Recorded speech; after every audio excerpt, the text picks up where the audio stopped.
threat to me. The one to see me with guns, just you and me. I school them seeds, too hot, I surpass you a few degrees. Have you asked me to see when I remove these illusions? Time foolery they use to get consumed with seeds. Niggas hesitate, perpetrate, I meditate and serve a fate. Estimated herb to get the nerve to play. This is more than just hot rhyming. You a type, I'm a giant. You a general, I'm a tyrant. Experiment like all the white did. No matter how much you try, that bullshit ain't gon' fly, bitch. On and on like Erica, a terror to competitors. Prepared to do whatever to make you fuckers step it up. Anybody want it, let them come. No matter who, what, why, where, motherfuckers getting sun. Rock with me, let me show you how you put it down. You should've waited, it's that style that you would've found. You're barking, nigga, cut all that woofing out. Fuck the talking, if you got a gun, pull it out. Rock with me, let me show you how you put it down. You should've waited, it's that style that you would've found. You're barking, nigga, cut all that woofing out. Fuck the talking, if you got a gun, pull it out. I'm on all day from 1 a.m. to midnight. A real slice of windpipe, bitch, I don't fist fight. It's not that I'm above punching you. Already broke all my knuckles to fuck you.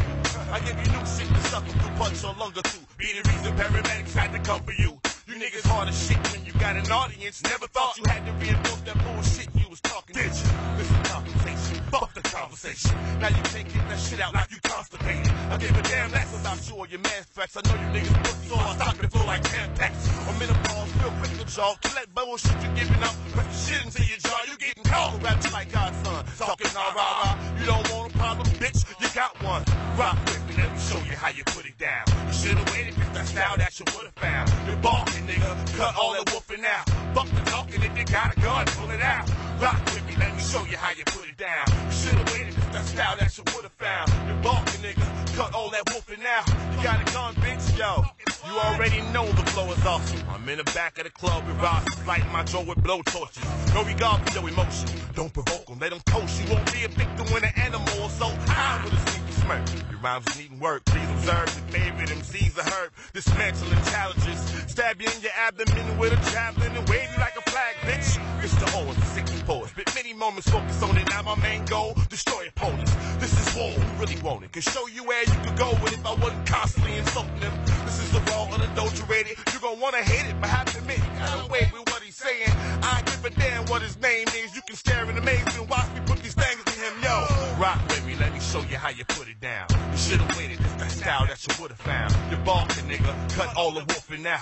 Fuck the talking, if you got a gun, pull it out. Rock with me, let me show you how you put it down. You should've waited, it's that style that you would've found. You're barking, nigga, cut all that woofing out. Got a gun, nigga, fuck the talking, pull it out. Southside, what? Yo. Northside, what? What? West side, raise them up, yo. Southside, Chicago, don't give a fuck. All city, nut lord. Joe Grande, Sewer Mountain. Monstrosity, do not bother me. We slaughter the seas.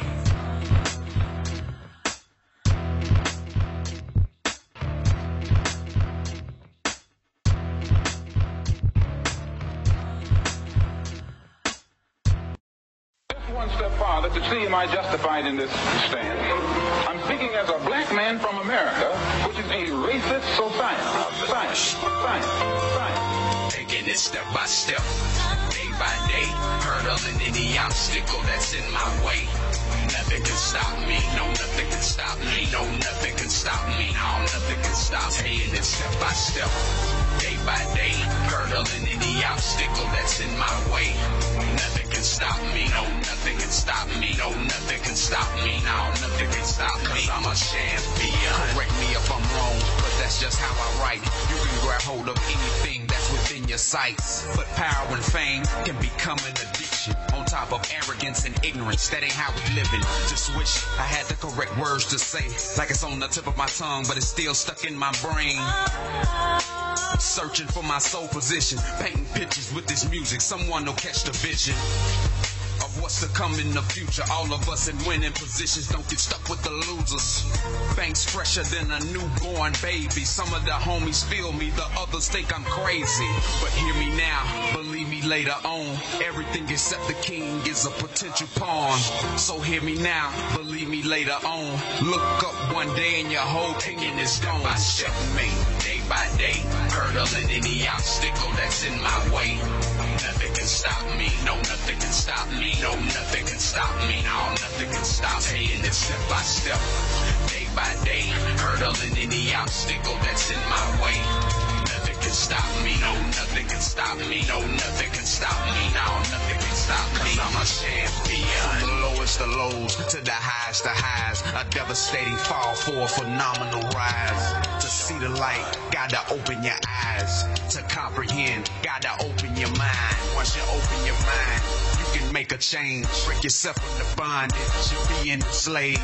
But to some degree, it's engraved. Not a ripple in time, I'm making a huge wave. The price we as a people have paid. If we were to give it back to you, could you endure the same pain? Now why you got a problem with me? 'Cause I sag my pants and my flag is green. Talk different than you, walk different than you. If that's the case, why are you studying my every move?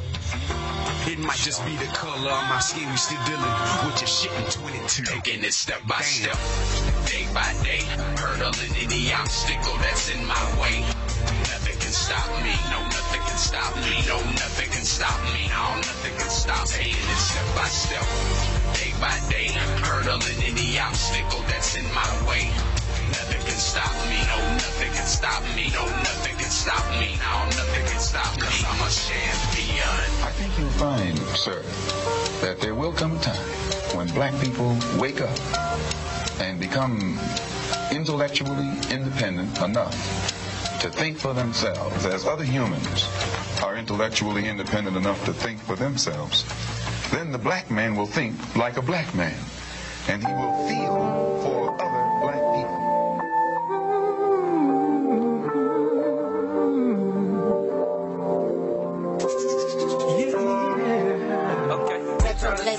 Yeah, but I feel crucified. They never sympathize. Feel like I'm living to die. I'm living to die. I'm living to die. Hanging from the cross, never crucified. They try to survive. Yeah, but I feel crucified. They never sympathize. Feel like I'm living to die. I'm living to die. I'm living to die. Hanging from the cross, look up at the sky. I'm scared of questing God, but he know that I wonder why. A nigga like me gotta suffer, I'm separate from the others. I got it, I get it, I'm with it. One hand to watch the other. Unconditional lover, but got no love for these suckers. These selfish motherfuckers give a fuck about you or another nigga. Racist bitches time and heel bigger. Everybody is a real nigga, but real nigga. Even the white niggas that went in the field, nigga. The light bright, slim shady Eminem niggas, nigga. I think these motherfuckers crazy. I'm crucified live on the daily. I'm scared to have a baby, 'cause the world super fucked up. Born in the world full of bad luck. That's fucked up. Destiny full of handcuffs. What about us? That's a not kill, but they will, so we strapped up. Take it for whatever it's worth, Lord. Please make it heaven on earth. Sweating tears of a clown, so we bound to the dirt. Fighting through another round, but we bound to get hurt. So put me in the dirt and let a nigga fly. A lot of niggas die, crucified, drive-bys, and we don't even cry no more, 'cause they used to it. They want me crucified live for my wrongdoing. They trying to survive, get high, but I feel crucified. They never sympathize, feel like I'm living to die. I'm living to die, I'm living to die. Hanging from the cross, never crucified. They trying to survive, get high, but I feel crucified. They never sympathize, feel like I'm living to die. I'm living to die, I'm living to die. Hanging from the cross, never crucified. Wanted dead or alive inside. I met my demise, never suicide. I got to be crucified. Why I live in lying lives? We can keep it real. We can get it private like a pill. You know what it is. I'm giving shade to the slaves in the cotton pill, locked into a cage full of braids till they go uphill. You never get to niggas slipping no banana peel. Watch it for the sign, still a sign, make a nigga yield.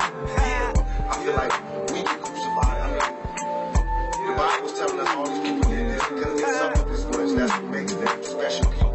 I got shot 5 times. 1, 2, 3, 4, 5. You know what I mean?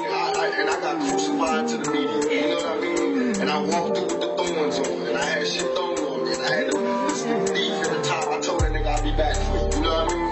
And trust me, this not supposed to be going down. I'll be back. So I'm not saying I'm Jesus, but I'm saying that we go through that type of thing every day. We don't part the Red Sea, but we walk through the hood without getting shot. You know what I mean? We don't turn water to wine, but we turn motherfucking dope fiends and dope heads into productive citizens into society. You know what I mean? We don't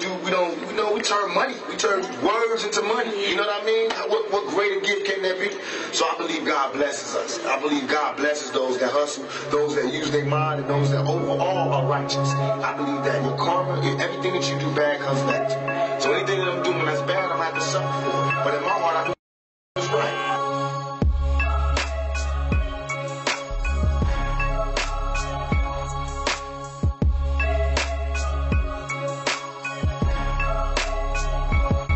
I'm having morbid visions. This salt was vicious. The corn informing your family about your condition. I was hoping that all was with you. Unfortunate victim of your persistent bullshit and poor decision. This what trolling gets you. Torture nigga, butt naked, duct tape, hard ties. Cameras fucking rolling, nigga. It's not over. Where I'm from, you're foreign. Cut eyelids off, make sure your eyes stay open. No time for dozing, nigga. Stay focused, will ya? I ain't ready to kill you, and I don't like the smell of ammonia, nigga. Keep on acting like you gon' pass out. Jacket glass, I'll gas your ass. Use the blowtorch to fucking close it, nigga. Something you don't consider. Ringleader, you a clown, so you think everybody else is joking with you. Provoking niggas and guys on the road to get you, they'll pick you up. I let them hold the dough, yeah, they chauffeur niggas. Kayate, motherfucker, be silent. You do not know who you trying to pick a fight with. You don't want this shit to get violent. Arrive in your town, but I'll be on that shy shit. Kayate, motherfucker, be quiet. You do not know who you trying to pick a fight with. You don't want this shit to get violent. Arrive in your town, but I'll be on that shit. I'm going for the fences. I put foul players on the benches. Flow offensive. Your defenses exert my strength and cure your dementia. Pose your corpse and piss on it. Laugh like old boy from Thriller. Outside your house with a swollen swisher. Invoking Biggie, kick in the door, waving a fofo on your niggas. I got your attention, hold your position. No sudden moves or twitching. Yo, I'm too paranoid, nigga. These are genuine sentiments.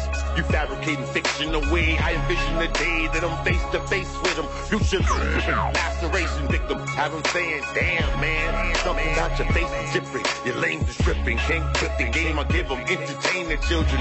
That's why they think daddy playing with them. Insane dimension every day. I'm the name they mention. They ain't prepared to take what the fuck I came to give them. Kayate, motherfucker, be quiet. You do not know you trying to pick a fight with. You don't want this shit to get violent. Arrive in your town, but I'll be on that shy shit. Kayate, motherfucker, be quiet. You do not know you trying to pick a fight with. You don't want this shit to get violent. Arrive in your town, but I'll be on that shy irritating shit. Niggas concentrate on how I make a living. Where me and my lady stay and other shit that ain't your business. The scene changes when I paint the picture. They steal from me to make the paper, so I say I made it with them. You say you ain't a bitch, but you ain't convincing. You on my dick so much, I wanna ask you how it tasted, nigga.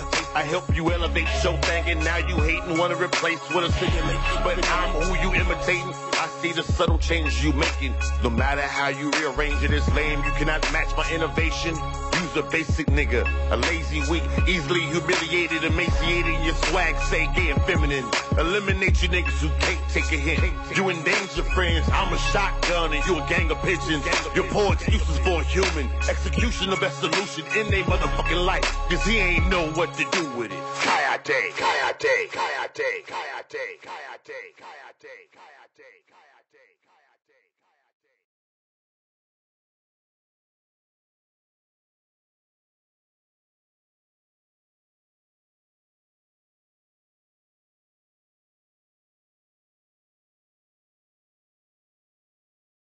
Yo, what's going on, fam? How everybody doing this morning and all that old good shit? It's the 6th day of March, 2018. I'm your man, Mr. Owens, also known as Stylistic Monstrosity. Lee Concrete. Fuck you, pay me. Mama, there he go. And that's it. What's going on with y'all? Hope everybody's doing straight. Let me pull this a little bit closer. Yeah, I was down here, you know, I didn't get my little workout in this morning or whatever, so I let those little tracks play or whatever so I can get my little push-up on or whatever. And I had the little rig down here or whatever, so yeah, I'm going to go ahead and get that shit started in 1 second. For everybody who's not familiar, this is an adult show with adult language, themes, and situations. If you have delicate sensibilities, easily offended, a social justice warrior, or looking for somebody to argue with, you might want to find something else to do. Your time is your most valuable commodity, and I appreciate you being able to share some with me. That's coming from a real place. Shout out to everybody who's in the chat. That's who I call the fam. Let me go up here. Let me start from the bottom. We're going from Chef Boy RG, my man, Jermaine Day. Chef Boy RG. I just got that. Chef Boy RG, Jermaine Dizzle, War Ready, LJ, what's going on? Assalamu alaikum to my brother from across the pond. Whatever you think. Monstar, what's happening? Hooded One, Fair Play, Theo, what's going on with y'all? He said Joy Kane gave LA the business this morning. Shit was funny as fuck. I have not checked it. If y'all got a link or whatever the fuck, go ahead and post that shit up. Yeah, I brought the rig down. As y'all see, it's not loaded. It's not loaded for flowers.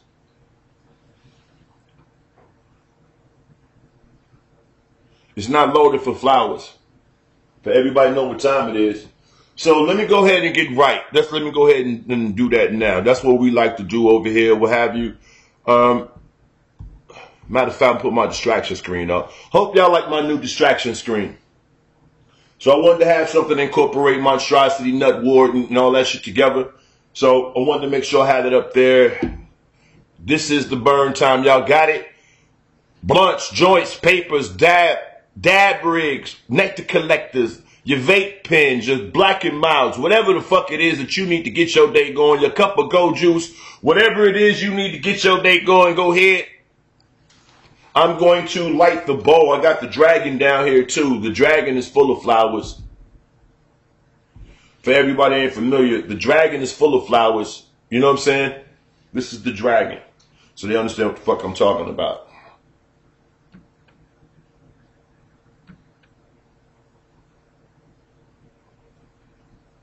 I like it because it's shaped like an S, but that's the dragon. You dig? So the dragon is full of flowers or whatever, but I'm gonna hit this and I'm fucking with the rig. That's really what's up. So if you got that shit, burn it. So I hope, like I said, I hope y'all like the new Monstrosity distraction screen. Oh, it looks dope on camera. The colors are real vibrant and shit. You know what? Fuck it. I'm gonna do a dab first. So y'all gonna hear me flaming up my rig and all of that. You know, everybody that know about dabs know you gotta heat up the titanium first, and then basically it's THC wax, and you're dropping it on the hot thing, and it plumes up into a big ass cloud of smoke. So for everybody that's never did a dab or know what dab is, it's essentially, well, it's not essentially, it is. It's liquid THC. They took the chemical component out of the marijuana, they strip it down or whatever, so it comes into like a little gel. It looks like earwax. That's why they call it earwax. Adrian Brown, what's going on? So it's pure THC, and like normally I get it, it's between 80. I usually get between like 76 and like 89%. So like it's usually really pure. And if you want to, like, if you do smoke, you want to know what it's like. You never had a dab or any CBD or anything like that. You know, the cannabis oil. Imagine smoking the most potent blunt you've ever smoked. All right. Imagine the most potent blunt you've ever smoked, the most potent joint, the most potent weed you've ever smoked. Imagine the highest you've ever been if you ever got high smoking weed or whatever. Right. Now take that shit and multiply that times 5. Right. And then stretch that shit over 4 hours. And it doesn't get weaker. It intensifies as the time goes on until it's the fuck over with. So imagine being the highest you've ever motherfucking been, and then it's just basically augmenting and augmenting and augmenting. It's basically just getting, just peaking more and more and more and more and more. Well, that's what, you know what I'm saying, dabs are. It ain't for lightweights. It's for true bud smokers. Anybody who takes, you know what I'm saying, that lithium, Xanax, Prozac or any of the antidepressants, they really dig it because it basically, it neutralizes you. It puts you in the middle. It makes you super neutral. So if you're a weed smoker and you enjoy smoking weed, like, you know, if you ain't no damn sleepyhead, you know, like if you just smoke weed and go to sleep, you ain't no bud smoker. So I'm like, man, if you're a bud smoker, you know what I'm saying? If you're a bud smoker, what have you, and you know, you truly like, you know, smoke and just do things while you high or whatever, then this is what you want to do. If you have a lot of chronic pain, they're giving dab oil, CBD oil to cancer patients now because it's so fucking intense and it knocks out the pain, it relieves your stomach, all kinds of shit. Like it does blood pressure, stomach, It's digestive issues, blood pressure, stress, and something else. But they're giving CBD and straight liquid dabs to cancer patients now, and people who deal with like a lot of chronic pain and all that other shit. No, the only antidepressant I take is marijuana. They subscribe. No, they I said subscribe. They prescribe me Xanax, but I don't take the shit. More times than not, somebody will call me up like, "Hey, Stylz, you got some Xans?" And I'm like, "Yeah." "Hey, can I get a couple?" "Yeah." You know what I'm saying? Like, they just be sitting in the goddamn bottle. I remember at one point in time, I had like 5 bottles of that shit just sitting there, like 5 bottles of 3-month supply. So they'll give you like 90 at a time. I had like 5 bottles of 90.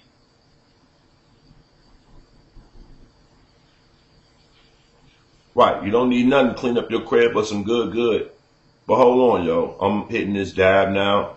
And the amount of smoke it produces is unreal. Hold up. Give me 1 second, fam. And I'm going to talk y'all head off about... I know y'all can hear this torch going and shit, too.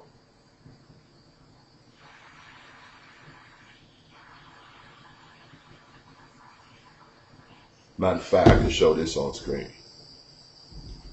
So, you take your torch and you light up your nail. See?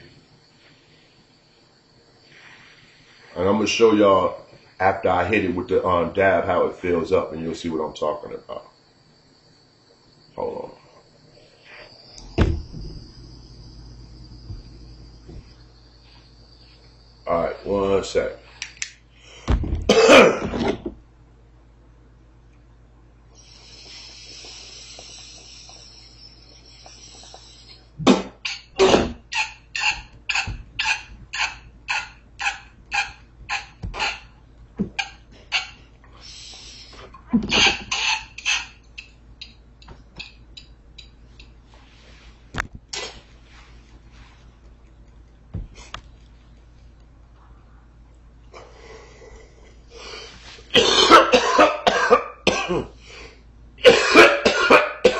All right. Oh shit! And it hits you like, it hits you when you exhale, and then it hits you like 10 minutes later, like all at once. All right.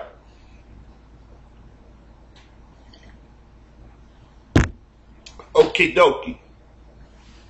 Where my cigarettes? Oh. So I hope everybody's doing good this morning or whatever. And breathe. Yeah, that shit ain't no pump. So I'll probably, you know what I'm saying, hit my little bowl and be like, this nigga just did a dab and about to smoke weed. Like, I smoke for real. All right. So shout out to my man Jermaine Dizzle. He just put up a link. I was sitting here hitting this thing. Let's go ahead and check this out. It's Joy Kane going in on the business. This motherfucker right here, I swear I can't. On your mama head, I swear I can't. Think about what this motherfucker has done in his life. Besides make motherfucking babies. Where else can he go? He can't get no job that's gonna sustain life. Think about this motherfucker's resume. FedEx, radio internship, Ben Harbor Motel bellhop, and motherfucking YouTube host. What the fuck is that gonna get him? Think about all the motherfucking gaps in his work history. This bitch can't go nowhere. That's why he gonna continue to make fun of y'all with real jobs and say that y'all slaves when he the real motherfucking slave, because he has to stay up day and night streaming dumb shit trying to get a couple of cents off of many views. Now make that make sense to me. Who the real slave? And then ultimately, the motherfucker that's gonna deposit that money into your account, they white. They the same white motherfuckers that you talk about that's paying us slaves with real jobs. So make that make sense to me, bum. You steady talking all this shit because you such a smart ass motherfucker. Put that shit together for me in layman's terms and make it make sense for us dumb slaves. Because you just got all the answers. You know every motherfucking thing. You know the way to get millions of dollars. You know the way to run successful businesses. You know the way to make your relationship last long and to be fruitful. You know every motherfucking thing. You know how to keep friendships. You know how to make everything work in life. That's why you are right now the image of success.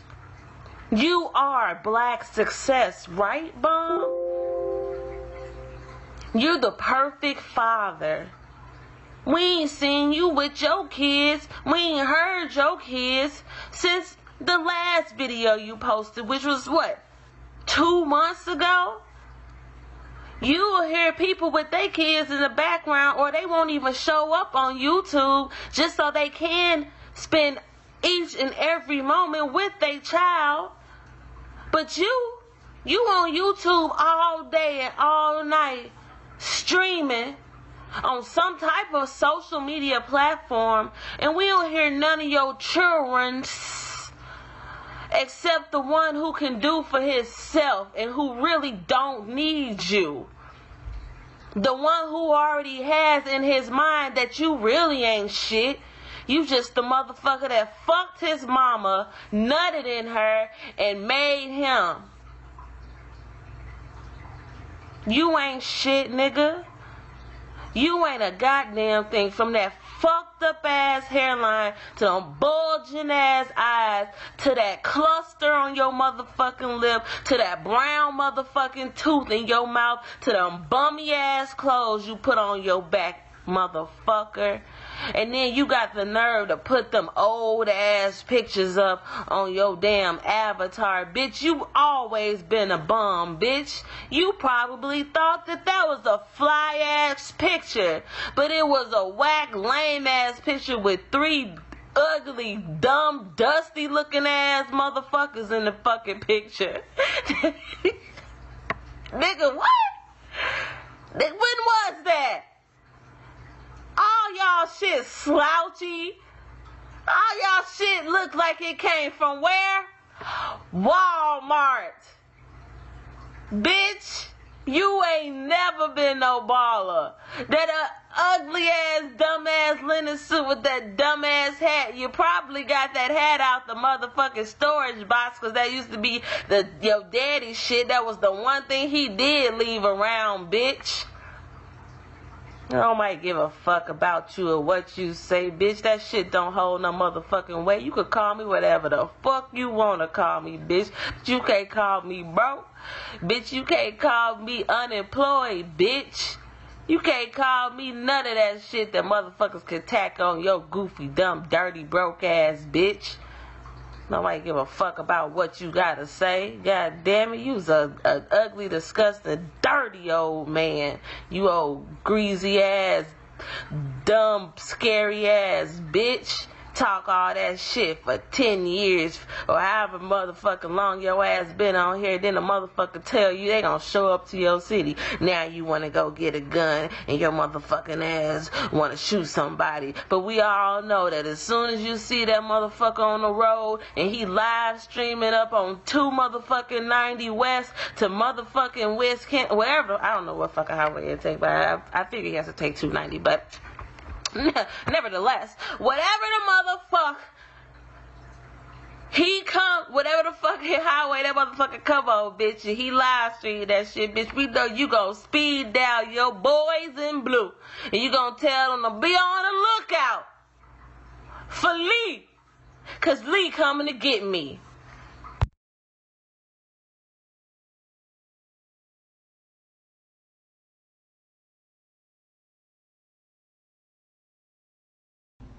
Be on the lookout for Lee, because Lee coming to get me.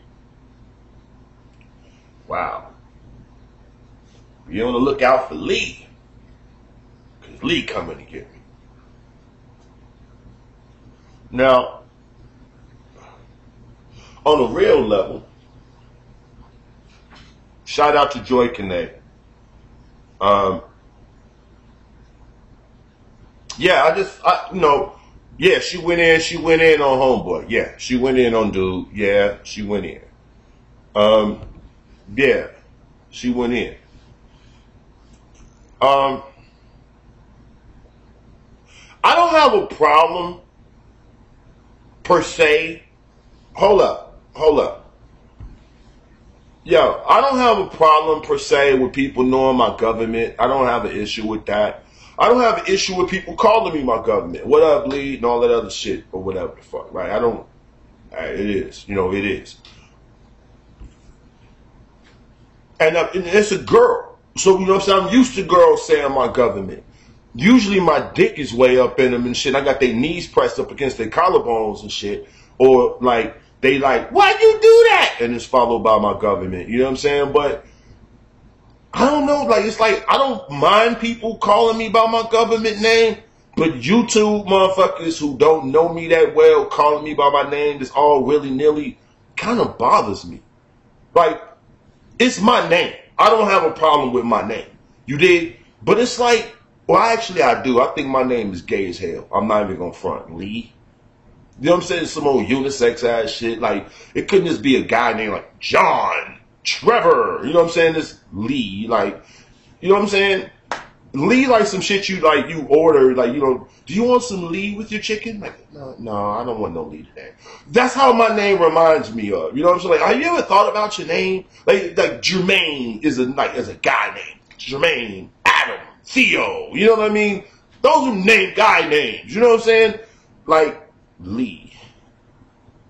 And like, we the fuck not Asian? My family Creole. You know what I'm saying? We French niggas. You know what I'm saying? So it's like French niggas. Like, and my name is LeBrandon. So my first name LeBrandon Versailles. Everybody knows that. My first name got 19 letters and a goddamn hyphen in it. Now, my name is on both levels. My nickname and my name is like just the ultimate ghetto shit. Like, they took Brandon and stuck Lee on that shit. Like, why the fuck you do that? Brandon is a good natural boy name. Why the fuck you add love to that? We gonna be fancy with it. Love. And I had to carry that shit, right? And then when motherfuckers like, your name is LeBrandon Versailles. Like, hearing motherfuckers just mangle your name. LeBrandon Versailles, LeBrandon Varsaels, just call me Lee. You know what I mean? That's what everybody else called me. That's where Lee came from. At least to fuck my name up, right? But this Lee shit is like, I don't really like it. But I don't have a problem with it because it's my name. You get it? There's nothing I can do about it. You know what I'm saying? So, but when motherfuckers is like what's what we call them, they getting familiar. Motherfuckers, you know what I'm saying, calling me like, yeah, when Lee come, no, LeBrandon Versailles. Versailles. Versilles. Like, and I forgot to say hyphen. So I'm so used to saying hyphen and running it off. You know what I'm saying? LEBRADON hyphen VERSILLES. Like, particularly my first. I don't like people calling me that shit. Like, I'd rather motherfuckers just call me like Stylz. To tell you the truth. Everybody, my grandmama calls me Stylz. Everybody called me Stylz. So when people say my real name, I know it's some bullshit. Like, every time motherfuckers say my name, you know it's some bullshit. When my boys call me and they, hey, Lee, oh man, what's up? As soon as I hear that shit, I know what's up. If people don't say Stylz when they talking to me, I know it's a problem. You know, real shit, I know it's a problem off top. Cause that's, when people say Lee to me, it's like, everybody know I'm super sarcastic, I'm like, I won't say a practical joker, but I fuck with people. Me being sarcastic, you never know when the fuck I'm being serious or not, because I'm just deadpan all the time. So I can be fucking with you, having a good time fucking with you, and you be like, is this nigga serious or is he playing? So people will be like, to cut through that and be like, Lee, that's how I know that they don't want me to fuck with them. Lee, yo, what's up? Like this is serious, Lee. So, right. So, yeah. But, you know, chicks saying my name, it don't really bother me. But it's like, baby girl, like, yeah, when Lee coming, like, my name's Stylz, sweetie. You know what I'm saying? No disrespect to you. after I've been disrespected. But no disrespect to you. But my name is Stylz, homie. Like, real shit. But that's a whole nother side note. I'm not hating on Joy Kane. I fuck with Joy Kane and all of those shit. You know what I'm saying? Like, she good people. So that's that. Right? Now, I wanna shift to something else on a whole nother note right quick. Right? I want to make sure I say this the right way. I want to, that's how we weed out the telemarketers, right? When they call, hi, may I speak with LeBrandon Versiels? Don't nobody by that name live here. With the fucking phone. Can we speak to LeBrandion? All right, ain't no LeBrandion here, man. And just hang up the phone. But fuck that. Check this out, right? She made some really, really good points. I'm sure if call the police, who would give him your real name, nickname, YouTube name, stage name, first, middle. Oh, hell yeah. Yeah, he goes by Stylistic Monstrosity, or they call him Mr. Monstrosity or Mr. Stylz. His name is LeBrandon Versailles Owens. Says you go by Lee Owens too. His YouTube page, his Gmail, you know, his address. Right. You said that YouTube fight league was sick. Oh, it's not over with that Tommy got KO'd. I didn't want to give it away. You know what I'm saying? When I was doing the live broadcast yesterday, I didn't want to give it away. But, you know, all that shit is computer simulated. I wasn't controlling none of the characters except in my fights. You know what I'm saying? I haven't posted them. You know what I'm saying? I haven't, you know what I'm saying, posted my fights yet. But I still got, we posted 3. I still got like 18 more to post.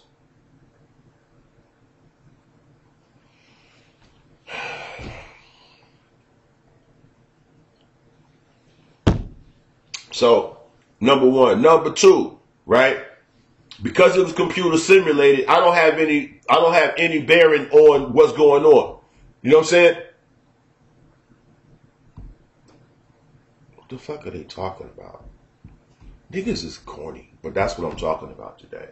So, I just lost my thought kicking that person out and shit, so pardon me for a second.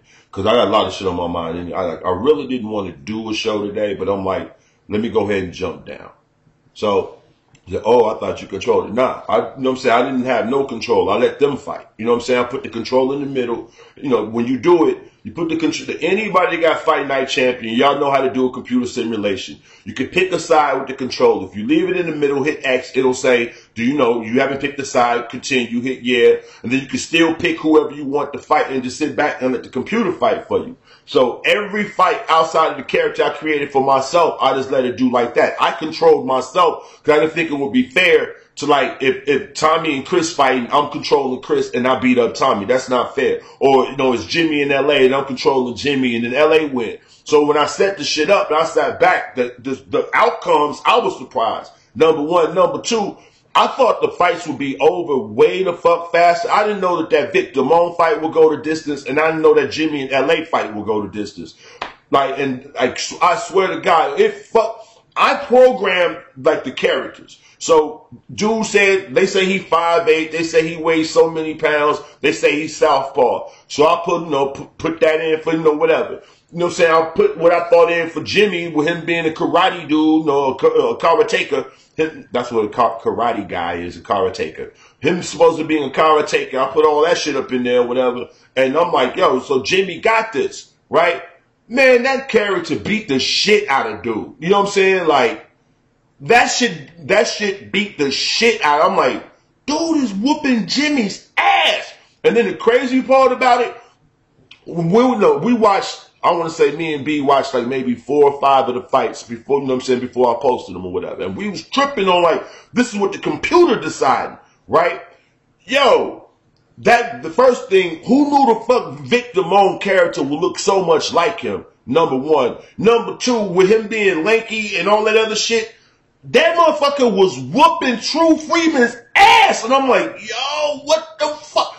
I was bugging on that shit. And when y'all see, the Kevin Smith Monty Woodgrain fight, y'all gonna trip the fuck out. The Monty Woodgrain Kevin Smith fight, the Chris and Tommy fight, I forgot who it was against Cliff. I'm gonna give y'all a spoiler right now. Who the fuck was I at against Cliff? I got Cliff in 3 different fights. Cliff first fight, he knocked the motherfucker out on the second punch and dude didn't get the fuck up. Like, you know what I'm saying? The shit, I'm talking about Cliff's, like, first or second fight is so goddamn short. I'm talking about it's the ring entrances. They come in, do the motherfucking announcement, bell ring, dude throw a jab, the other dude throws a combination. This dude step back, hit this cat one time, and the fight is over. They didn't even count. You know what I'm saying? Like, bah! Oh, he's not going to get up from this. It was insane. So, yeah.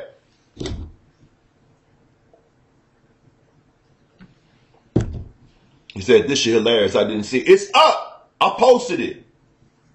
What's up, Dark Cloud? I posted it. All the videos are up. All the fights are up. I got the Vic fight. I posted them separate too. The LA fight, the Vic fight, and the Chris fight. So y'all still got the Tina Turn Up Jamila fight to look forward to. Everything y'all told me, I wrote it down. The paper's upstairs and shit in my bedroom next to the TV and shit. But I wrote out all the different fights, and I've been doing them, simulating them and shit. So, like, this fight went 30 minutes, that fight went 25 minutes, another fight went 9, this fight went 4, you know what I'm saying?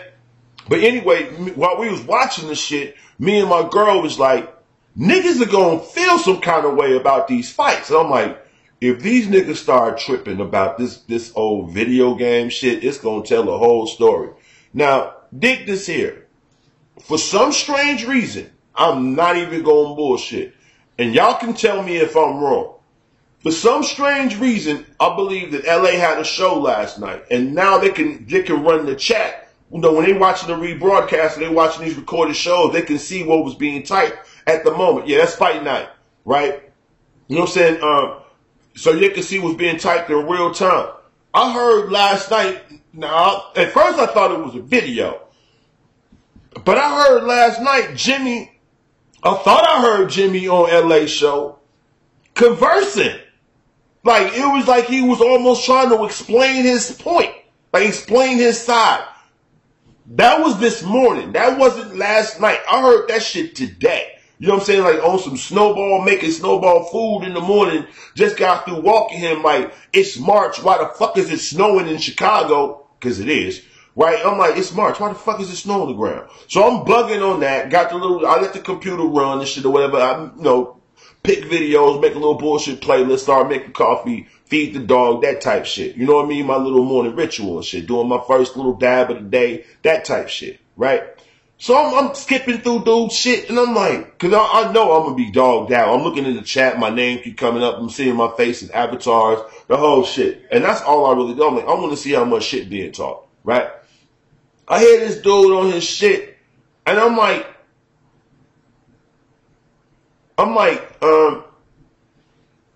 what happened to this? Your sons, side note, if y'all watch the Jimmy and LA fight, or any fight that I post up, y'all gotta pay attention to shit. Look at the belt lines. Look at what they got on their trunks. Look at the shit that they wearing when they come out. Now that's how I got my little jokes in on people. I didn't fuck with your stats. Ain't nobody and none of the characters I made under a 94. So I want y'all to know that I made everybody a monster. I made everybody a beast. So it ain't no cheating. But I went by your size. So whatever the computer stats came up, like for some people who short, you know what I'm saying? Of course, I made you an inside fighter. You ain't got you short. You ain't got a long reach. How you gonna be an outside fighter and you short? So I went to everybody's shit. The people who slow and slow moving, I made you slow moving. The motherfuckers who see them, they got more energy, I made them more energetic. The people who talk a lot of shit, I made them talk more. The people who are a little bit more, I basically went by your physical personality quirks. I translated that into the numbers. So you got like, Gang Weezy came out like a 96. LA came out like a 94. Like I was surprising a motherfucker. Who else? Kevin Smith came out like 90. Like motherfuckers were getting these crazy ass stats. So it wasn't like I was making nobody weak. I was making, LA was rocking the pink and sweet corn yellow shorts. Yeah.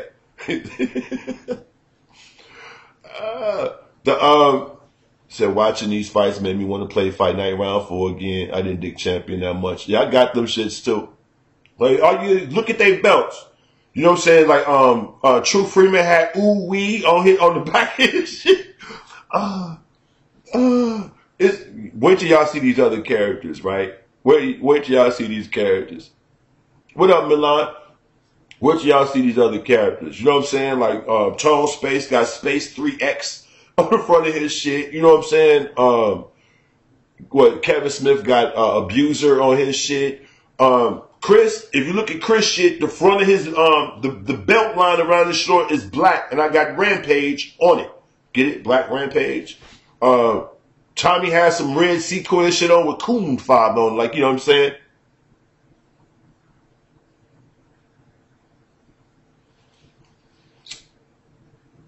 Oh, man, I did some crazy shit on everybody's shit. Like, like Bobby Norris. Bobby Norris' character, his nickname is Mouse. You know what I'm saying? Bobby Mouse Norris. Like, cause like, y'all need to peep it. I did like a lot of subliminal dissing. Yeah. We need a Jamila versus Mike. Yeah, but like, y'all know I don't like Dude, so why would I give Dude any favoritism? I just did it. I did it fair, and like I said, his character came out a beast. Like, I'm not even gonna front. I think it's because his character is Southpaw, but that nigga character is a beast. I ain't gonna front. LA's character be whooping motherfuckers, yo. I'm not even like LA's character be beating the shit out of motherfuckers. Like I ain't gonna say he won every fight. But LA's character be beating the shit out of motherfuckers, Joe. Like, that motherfucker be fucking niggas up, yo. I'm not even gonna front. LA's character, Chris's character, who else? Monty, LA Chris, Monty, of course, my shit. Mike Mills is surprising.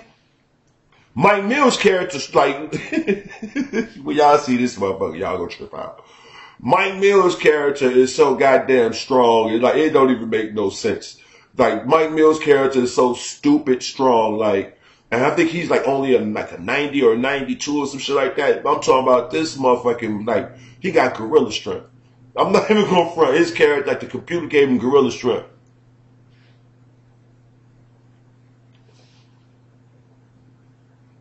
What?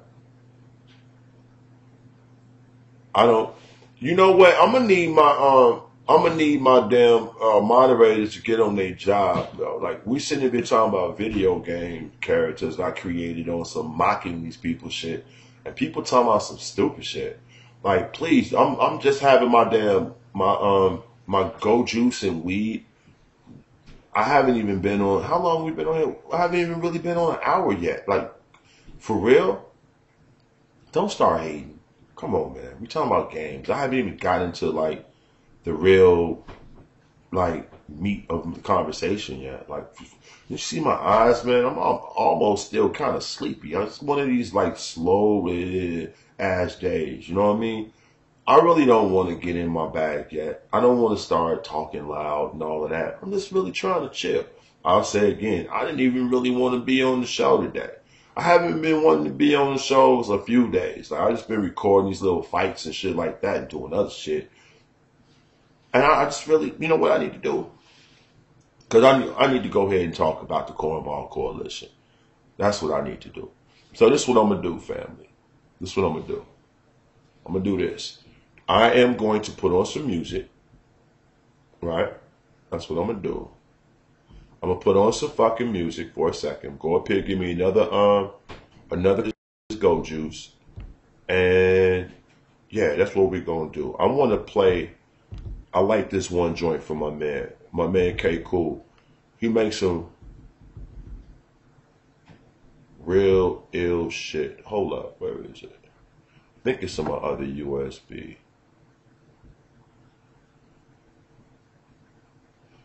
All I know is it's like the rhythm of that shit is so fucking ill. Hold on. Here you go. I think this is it. No, this is not it. That's another one.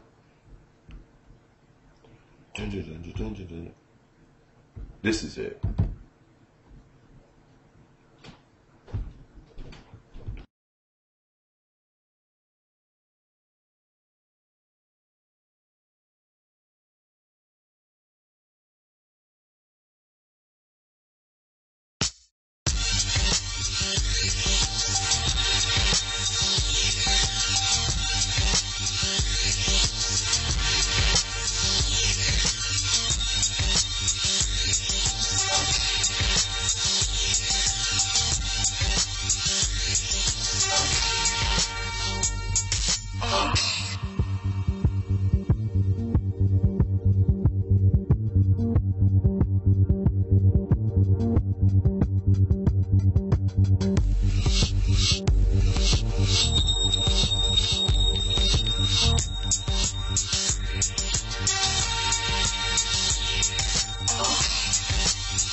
That was Supersonic by my man K. Cool. Yeah, I saw what my man put up there. Give these niggas the Sparkle Spartan mask when they win. That's why I'm going to do it. I'm going to put all the winners up against each other like a tournament. You know what I mean? So it's going to take me a little while to do this. I'm going to work it down, but it's going to be an ongoing thing. Like every few days or maybe once a week, I'm going to post 3 or 4 fights and just stretch it out on some funny shit. So that's what I'm doing.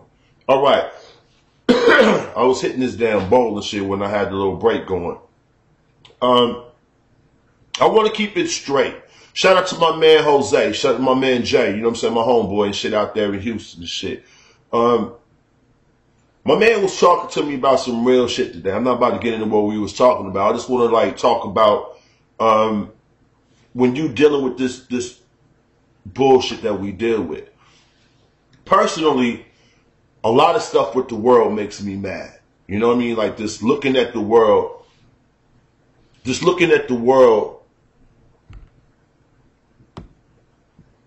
generally makes me angry. You know what I mean? People just are phony. People are full of shit. People just waste your time. It's just people make me fucking sick. Now, a minute ago, I was talking about the whole Joy Kane thing with, with my name. And I was trying to make, a joke out of my name and all that old bullshit to make, just make it a little bit, give it some levity. That's what I was really trying to do, But for the most part, I don't really give a fuck about nobody, saying my name. I'm just like, people acting real familiar with me. Nothing against her. Because I said in the beginning, females saying my government don't bother me. It's just niggas saying my name that really irks me. Especially when niggas act like they familiar with me or they know something.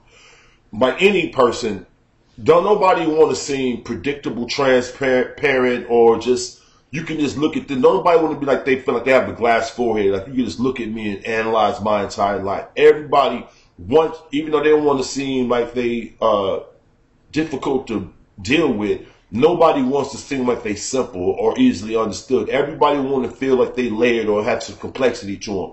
Nobody wants to be one-dimensional or seen as one-dimensional or treated like they're one-dimensional. Nobody wants that. So I'm just, putting it out there in rough, broad strokes. I'm not one of those people that, you know what I'm saying, subscribed or just like bought into the whole Disney version of life. I'll get into that in a minute. Well, I'll get into it right now. A lot of us don't realize that the Disney Corporation, the Sesame Street, and all them type, you know, the Foundation for Public Broadcasting or whatever, really is programming kids from a young age. It happened in my generation. It's happening more and more and more, right? And it really comes from not just the way you think, but the things you think about is programmed into you. I'll make you understand what I'm saying. You can look around and you'll find videos on this very fucking topic. You know what I'm saying? We get taught lies and people buy into that shit more than you know. Disney, right, is one of the main leaders and propagandas out here. You know what I'm saying? Disney pushes more propaganda than anything. And Disney teach you how to lie to yourself. I'm going to explain to you. What up, DJ D? Yeah, you know what? I didn't know if he had hair at one time, then he was bald, then he had hair again. So, you know what I'm saying? I'll work that shit out. But one of the things Disney teaches you, it teaches you to romanticize bullshit. That's the number one thing. It makes you,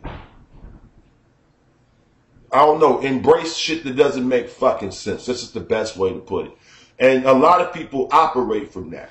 They operate from this romantic mind state of, look at who I'm trying to project as opposed to who the fuck I am. Like, I'll give you like Aladdin. You could be a thief, you could be this, you could be that, but it's inherently who you are deep down inside or whatever the case is. You can lie or whatever the case is if you have a good reason for it and all this other bullshit. That's just one example. There's a lot of stupid shit that Disney teaches people or whatever, and you don't even know, you don't even realize that you walk through life embracing that. Now, the main thing that Disney teaches you, right, just like Sesame Street, just like every other thing, it makes like an incoherent, disjointed ramble, but listen to what I'm saying. Everything that you learn that there's two sides to everything, right, which ain't always true. You learn that everything has duality. And then within that duality, you got two sides. So what I mean by that is you got good and you got bad. And then within good, you got good and bad. And within bad, you got good and bad. That's the most retarded shit I've ever seen. Like, you might, what? What good and bad and bad? What do you mean? Like, for instance, telling the truth, lying. Those are the extremes, right? Telling the truth and lying. Let's go with lying. Right? With lying, you got bad lying and you got good lying. For instance, a white lie is a good lie. A lie to protect somebody is a good lie. A lie because you're trying to save other people and all that other, which goes into protect shit, is good lies. A lie, you know what I'm saying, to save the other persons from their feelings and all that other dumb shit. A lie is a lie. And when you start putting all these different dimensions on it, that's when you get all the opening for all this retarded shit. For instance, you either broke or you not broke. And that applies as far as taking care of your life. It shouldn't be about measuring, you know what I'm saying, your level of material success or wealth against somebody else's. That's some other shit within society. But just as far as society go, real plain and simple, you either broke or you not broke, right? So you got broke and not broke. With being not broke, you got good and bad. With being broke, you got good and bad. What's the good of being broke? Well, you broke, but the main thing you got is family, and that's the one thing that matters. We broke, but we got everything we need, so let's be content with that. We can't get anything else that we want, so we're settling with what we have, but let's just be happy for that. You dig what I'm saying? It's all kinds of different layers and levels to this bullshit after they split it to these two different fucking extremes. I don't look at the world like that. I look at the world for what the fuck it is. Plain and simple. Ain't no other way to break the shit down. I hope y'all understood that analogy I just laid the fuck out. Everybody takes those two extremes to every fucking level with everything that they talk about. And then people like me who are not receptive to the separation of fact from reality. I mean, from People come with their delusion and their bullshit projections, and they want to put it on you. And when you don't take it, they want to label you a good person or a bad person by their own perspective. Well, he's not taking it because he was dealing with some things. That make it good, even though you being bad, it's good bad. You know what I'm saying? If you just like listening to it, although you're not interested, well, that's, you know what I'm saying, is that bad good? You're not really interested. You don't give a fuck, but you're doing what the fuck they want. It's all these different little angles that you could turn and twist and manipulate every situation. So in every situation, nobody's being 100% fucking real. What up, Kush? Nobody is being fucking real. That's what it all breaks down to. Because there's too many openings and opportunities for dumb shit. Now, I laid all that out to start making my point.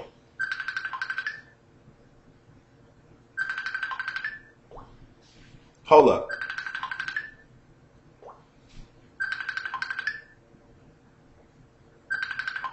I just answered it. What up, Jay?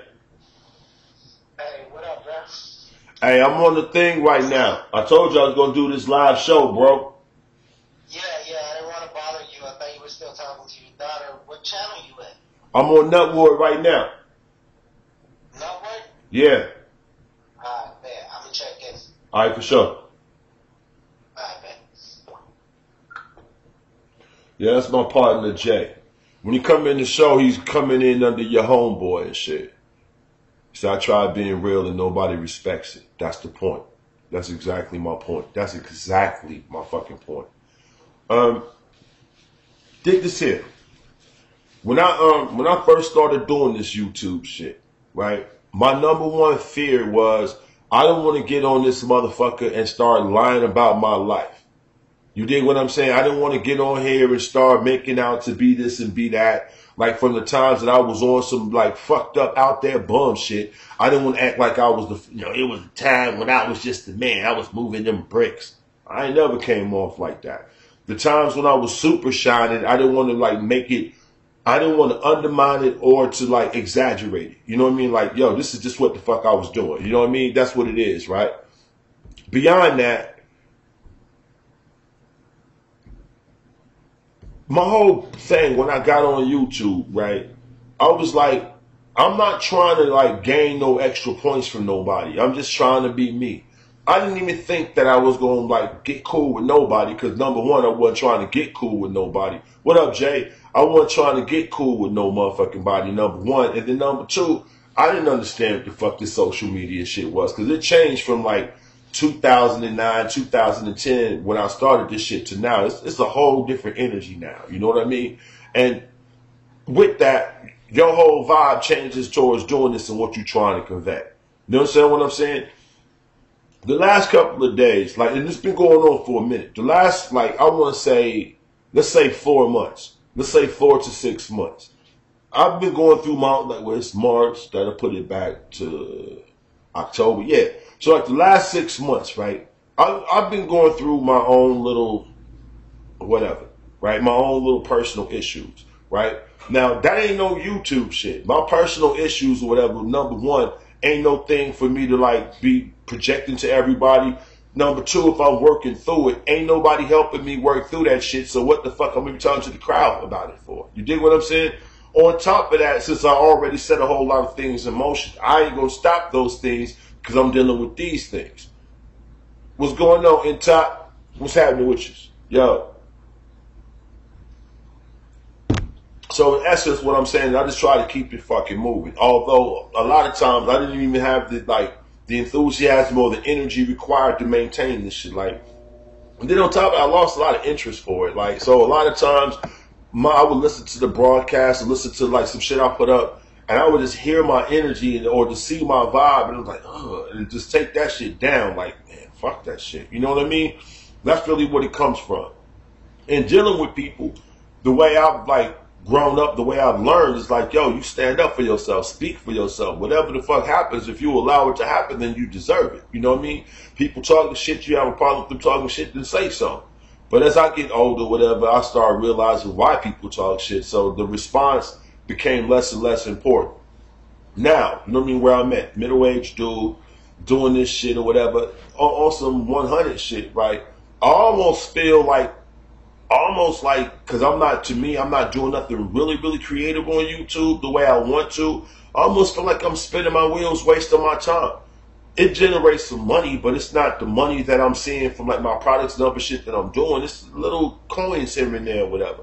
So nothing to look forward to or nothing to depend on or nothing like that. It ain't like I'm seeing no big money off of YouTube. Not even significant money. I'll just be 100. So ain't like I got that as a flag to wave. I'm not trying to be on that. I'm not trying to milk the crowd and beg from the crowd and be constantly looking for that handout from the crowd or whatever, because you don't want to get dependent on some shit that ain't constant. You dig? That's just me, right? My shit is like, I'm looking at things on a realistic level, and the more I deal with people, interact with people, and watch this shit, like really look at this shit, the more I'm turned off by it. Like for instance, like this shit just came in here a little while ago, right? Somebody came in and they shouting out whatever the fuck, you're done, this, that, and the other, insult, and then shout out where they at, right? I'm a writer, and I don't think people the fuck understand that shit. I'm a writer. I don't just write.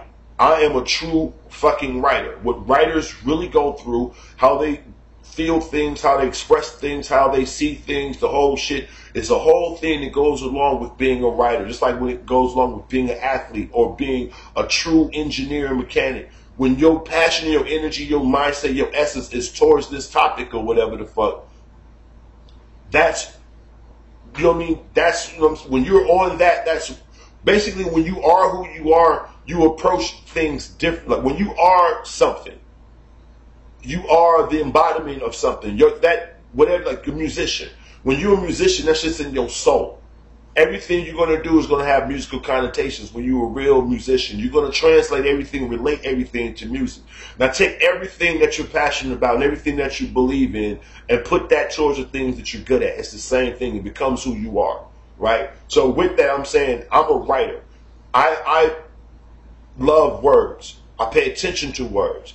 I also pay attention to how people use words. And I've also learned over the years is to learn why people use certain words, what they mean by the words that they're using, the context, the energy, the timing, the whole fucking nine. I am truly fascinated by language. I am truly fascinated by communication. So when people come with their insults, to me, I'm more intrigued with what are you trying to do? What is it that you're trying to say? And why are you trying to say it? Like a writer, it goes back to the 5 W's. Who, what, why, when, you know, where. And then you add the extra how. So every time somebody come with me, I go to the 5 W's instantly.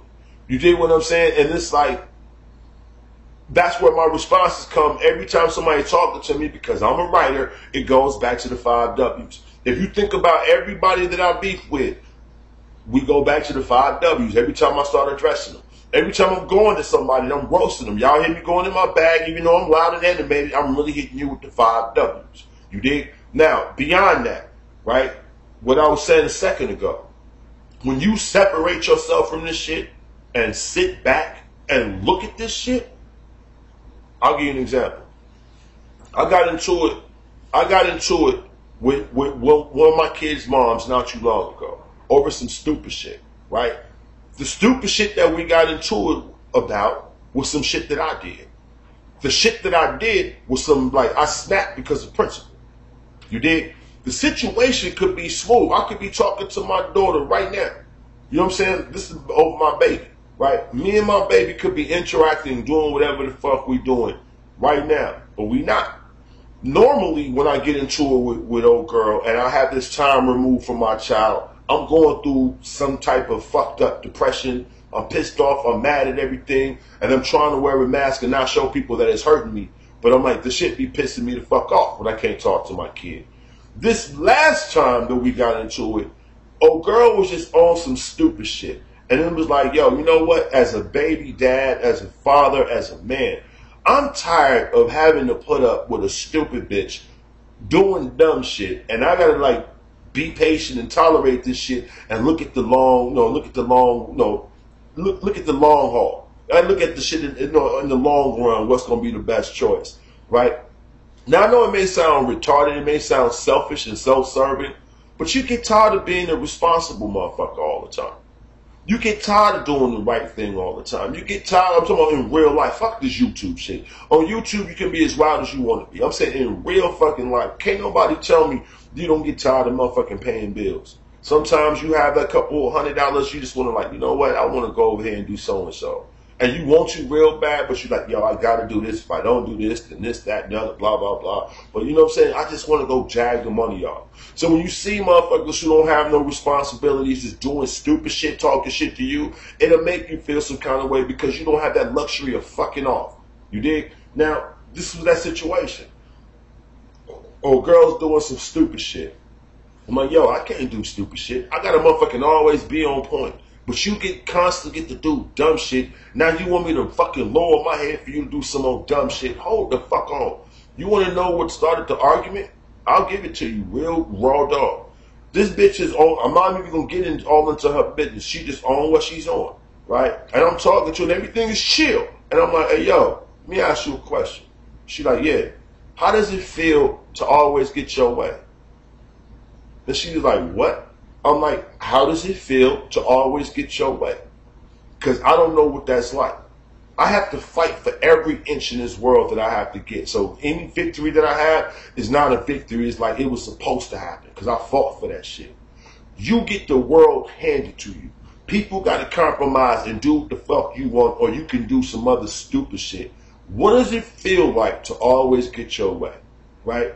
Now, I know it's a fucked up question. I know it's going to make her mad. I know it's going to back her into the corner. I know it's going to make her feel defensive. And I intended to make her feel defensive because you're injuring me with that dumb shit that you're doing, which in turn is injuring my fucking child. So ultimately, what the fuck do you gain from this little momentary happiness that you get from like everybody just turning their back to your stupid shit? You just get away with it, and then later on, we got to all pick up the pieces behind your stupid shit. What does it feel like to know you causing motherfucking problems, but it's okay because people going to help you further down the road?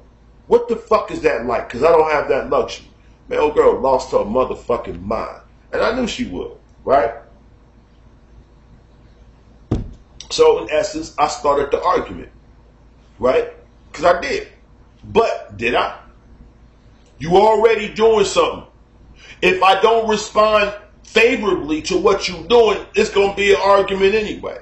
So me biding my time being quiet for the sake of being around my daughter, to me, is making me like I'm on some frou-frou ass shit. I don't want my daughter seeing me as motherfucking weak, or my daughter seeing her mom manipulates me this way and that way, so she's going to motherfucking go that way.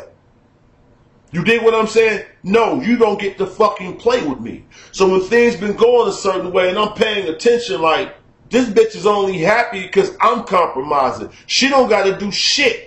I'm the one that got to bend all the time. I'm the one getting broke every motherfucking other weekend when I'm going to pick up my child. It ain't like she's sending my kid out the door with food.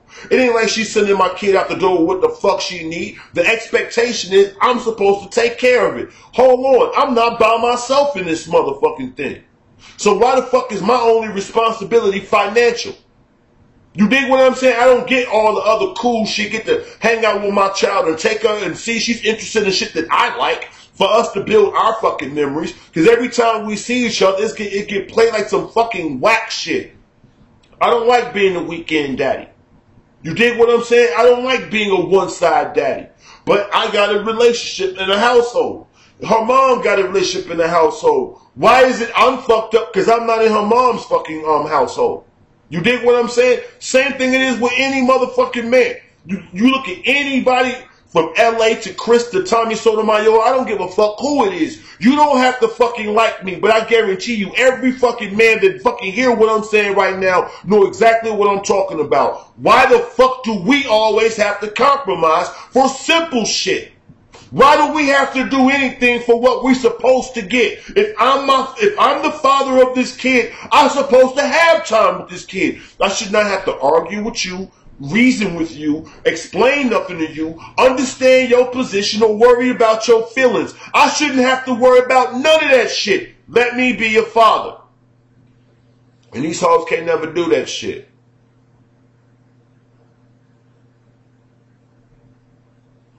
You know what I mean? And that's the shit, I swear to God, I just got tired of that shit. Like, I'm not even going to bullshit and dig this here. This will make it even iller. I've been fighting for my kid for the longest motherfucking time, right? Fighting for my kid for the longest time. Her mom been doing all the little shit that she do, and I'm just fighting to be in my kid's life. Am I doing that shit for me, or am I doing that shit because it's expected of me? Think about it. Every man over here know what I'm talking about. We go through all the, I'm not saying that you don't love your kids, but when I call niggas out like, you don't love them kids, you front. I'm telling the truth. I'm telling the truth. Because whatever public display that you put on for everybody to show them what kind of dad you are, don't got nothing to do with how you feel for your kids and how your kids feel for you. It's just shit that you say to make everybody else know, oh, well, yeah, he cares. He did that. Well, he's a real father. It's bullshit. It's fucking bullshit. Because you can go through all them goddamn motions and hate your fucking children. You can go through all them goddamn motions and the kids can hate you. But people don't never want to address the reality of the fucking situation. You did? Now check this shit out, right? When this last shit jumped off, right? Old girl get mad at the fact of how I'm coming at her, right? She don't get mad because she insulted. She get mad because me calling her out is going to make her say certain shit and she can't talk because that nigga there. Listen to what I'm saying to you. I'm calling out what you want. How does it feel to always get your way? You playing everybody involved. You sit up and you say, I don't always get my way. I say, that ain't true. And I break it down real simple. Ain't nothing else to say after I lay down what I'm saying. You got it? Everybody else got to bow down to you. And I'm saying to you pretty much like, hey, I throw my hands up. I'm tired. I'm done with it. Right? You can't even be happy with that little, just like a bitch. You can't be happy with that little victory. It's just the fact that I'm saying that. Don't say that. It don't matter if I say it or not. You still gonna get your way in the end. Think about what I'm saying to you. Especially if you got kids with a bitch, right? This bro got final say in everything. You get the hoe pregnant. You can sit there. Either you don't want kids or you thinking about the future. You know what?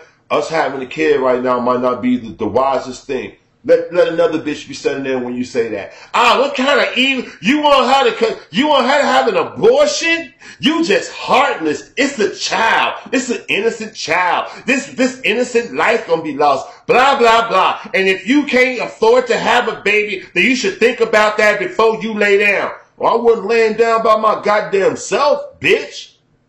What you mean?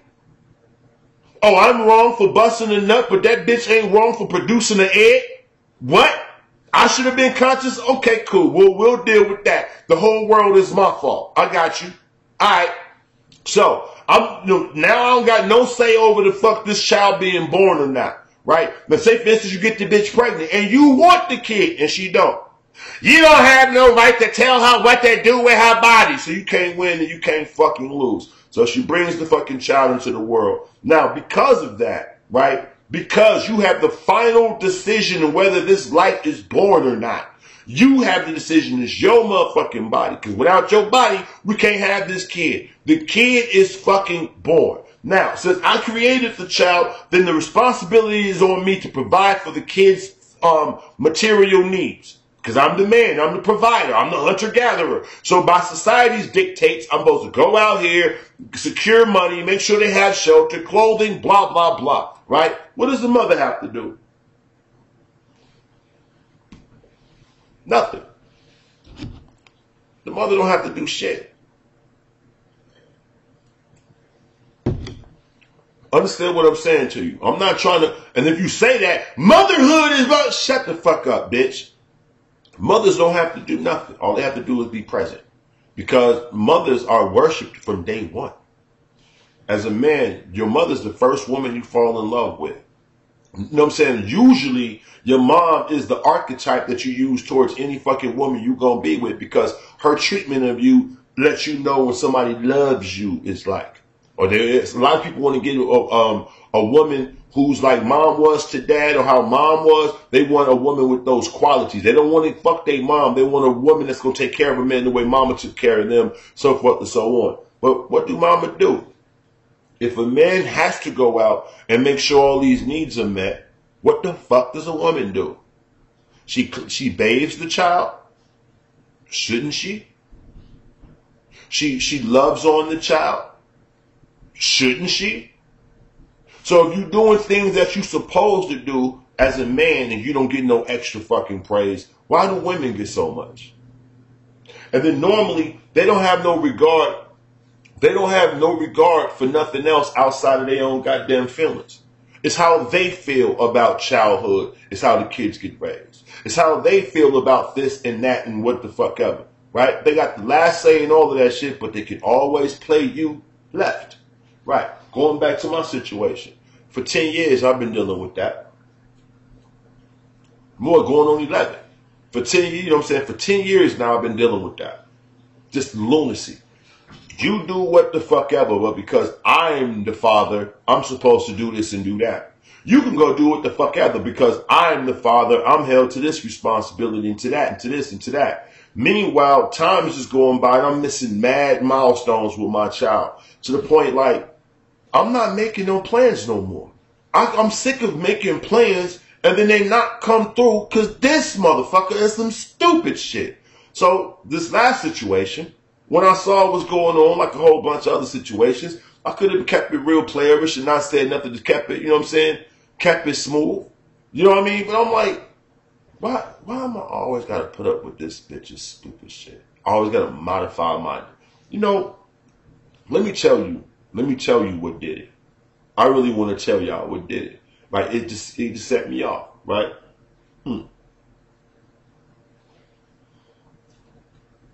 My baby mom's, right, got somebody she's dealing with, right? On the flip side of that, I don't know whether she's holding feelings for me or trying to manipulate me with saying she got feelings for me or what the fuck ever. But she has an issue with who I'm with and the fact that I'm not with her. That's just the best way to break it down, right? Now, personally, I feel like she don't want me to be in a relationship with her. She want me to take care of her fucking life. She want me to like take care of her financially, right? And the dude she's fucking with, essentially, that's what he's doing. This one particular Sunday, I wanted to go by and pick up my daughter. I wanted to go see I just picked up one day, like, you know what, I'm going to go get my baby, right? So I called, it's Sunday, I called, like, I want to say 7 o'clock, and no, we're parents. We're grown motherfuckers. I called, again, baby daddy calling baby mama in the morning is nothing out the ordinary. So I called about 7 o'clock in the morning, whatever, on Sunday, because I'm figuring she's either up getting ready to go for work or up doing something else. I call and she sleeps. So that's how I know it's like her day off or whatever. So when I call, she has an attitude in her tone. And I'm like, you know, again, any man that knows what I'm talking about, when you're dealing with a female who always got a goddamn attitude, you listen, you know, you hear the bitch got it, you know, you hear the bitch mad, let me get the fuck off the phone. Same thing, it don't change. Especially when you start getting game about yourself, you start avoiding situations because ultimately, I ain't trying to argue with this bitch, I'm trying to see my kid. So I hear the bitch got, you know what I'm saying, this attitude, but why the fuck do I have to care that you have an attitude? I'm not at your house. I didn't do shit to you. I don't give a fuck what you mad about. But I have to act like I give a fuck about what you mad about. Call, she sounds groggy, she sounds irritated. Oh, my bad. I didn't know I woke you up. Why don't you hit me when you get up? My fault. No, it's all good. No, you sound like you sleep. Call me when you get up. Okay, get off the phone. That's 7 o'clock. Now, mind you, I'm a grown-ass man. I don't want to wait till late afternoon to start doing nothing. I like to get my day started early in the day if I got shit to do. So, 7 o'clock in the morning, she's still asleep. I start doing other shit. Again, this was some impulsive, spur-of-the-moment shit that I wanted to do. She calls me back at 11:30. What's going on? Blah, blah, blah. Oh, what's happening? How you feeling? Now, I can still hear that she's irritated, but she's wide awake now. Yeah, I'm pissed off, blah, blah, blah. You know what I'm saying? My boys was making noise all night. I didn't really get no sleep. Oh, damn. Well, you know what? Now, I told you, it's some impulsive shit that I wanted to do it wasn't no planned shit. It was just some impulsive shit. That's what the fuck I wanted to do. All right? Now, feel what I'm saying to you. Just out of the blue, I want to go see my child. So I can't, I can't just impose on nobody. I have to see what their plans are. I called 7, she sleep. She called me back 11:30. She's irritated. We get on the phone. What's going on? Oh, damn. Well, I was going to, I was thinking about coming to grab Z or whatever the fuck, but that's why I called you earlier and you were still asleep. I thought you might be leaving soon. But, since I saw that you was off, you were sleeping in, I just started moving around or whatever. Oh, so what, you coming to get her or not? You alright? What the fuck is wrong with you? Yeah, my boys kept me up all night. I'm real irritated, blah, blah, blah. Well, you know what? You should go ahead and chill. I'm not, I know how it is not to get no sleep and be irritable and all of that shit. So look, you know how I am. You know how you are. I don't want you already being irritable to cause a problem or me stir something with you. So fuck that.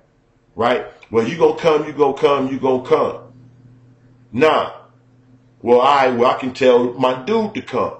Like what? What the fuck does your dude coming and me coming to get my daughter have to do with each other? But I'm not saying nothing.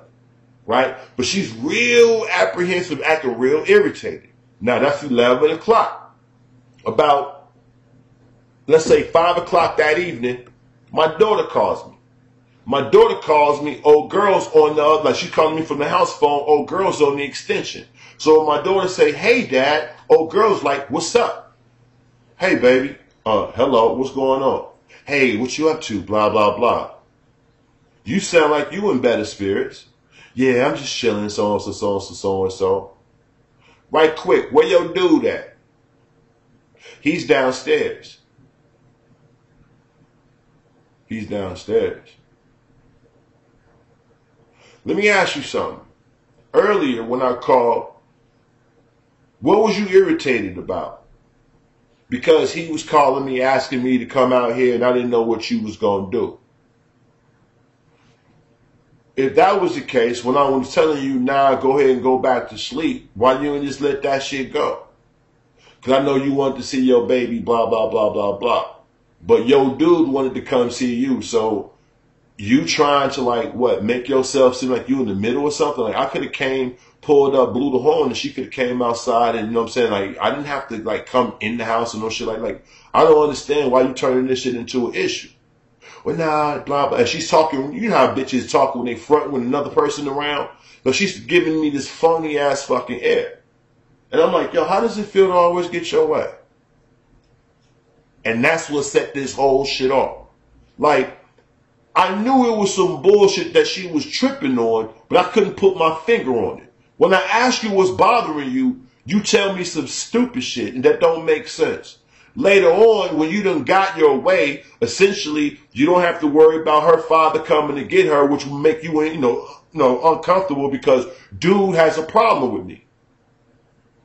You feel what I'm saying? And the problem is, check it out. The problem is, she's telling this motherfucking nigga she don't have no interaction with me. That's what all this shit boils down to. She been lying to this nigga like, yeah, he don't do nothing for his daughter. She don't never see him, blah, blah, blah. Well, if she been telling him that, I can't be coming by there to pick her up. You feel me? Dude don't know, you know what I'm saying, what's being said on the phone. So her and her daughter being on the phone, she could play they're talking to another relative. Because they not saying my name. My baby is in another room of the house, so he can't hear what she's saying. You feel me? She's on the phone, so my daughter talking to me, so I can't question my daughter.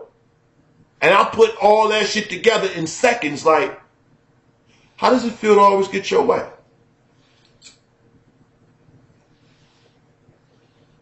And she knew exactly what I meant when I said it. You sitting here trying to manipulate everybody in the situation when it's not even necessary. So when I called her out on it, now she can't respond because dude's there. And it makes her mad. And that's when she started flipping. Check this out. The very next day, I called for my daughter. My daughter don't answer the phone. 3 days go by. I called her for my daughter not answering her phone. Call her mom's. Yo, why ain't my baby calling me? Because she don't want to talk to you. I'll put her on the phone. Tell your dad you don't want to talk to him. Hold up, what? What you mean tell your dad you don't want to talk to him? Just tell him it's for right now. Well, hold up. Little girl, don't even fix your face to say that shit to me. You are getting in some shit that's going on between me and your mom? She says, you yelled at my mom. Take care, sweetie.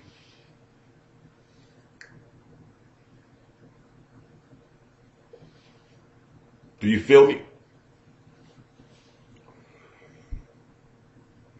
Take care, sweetie.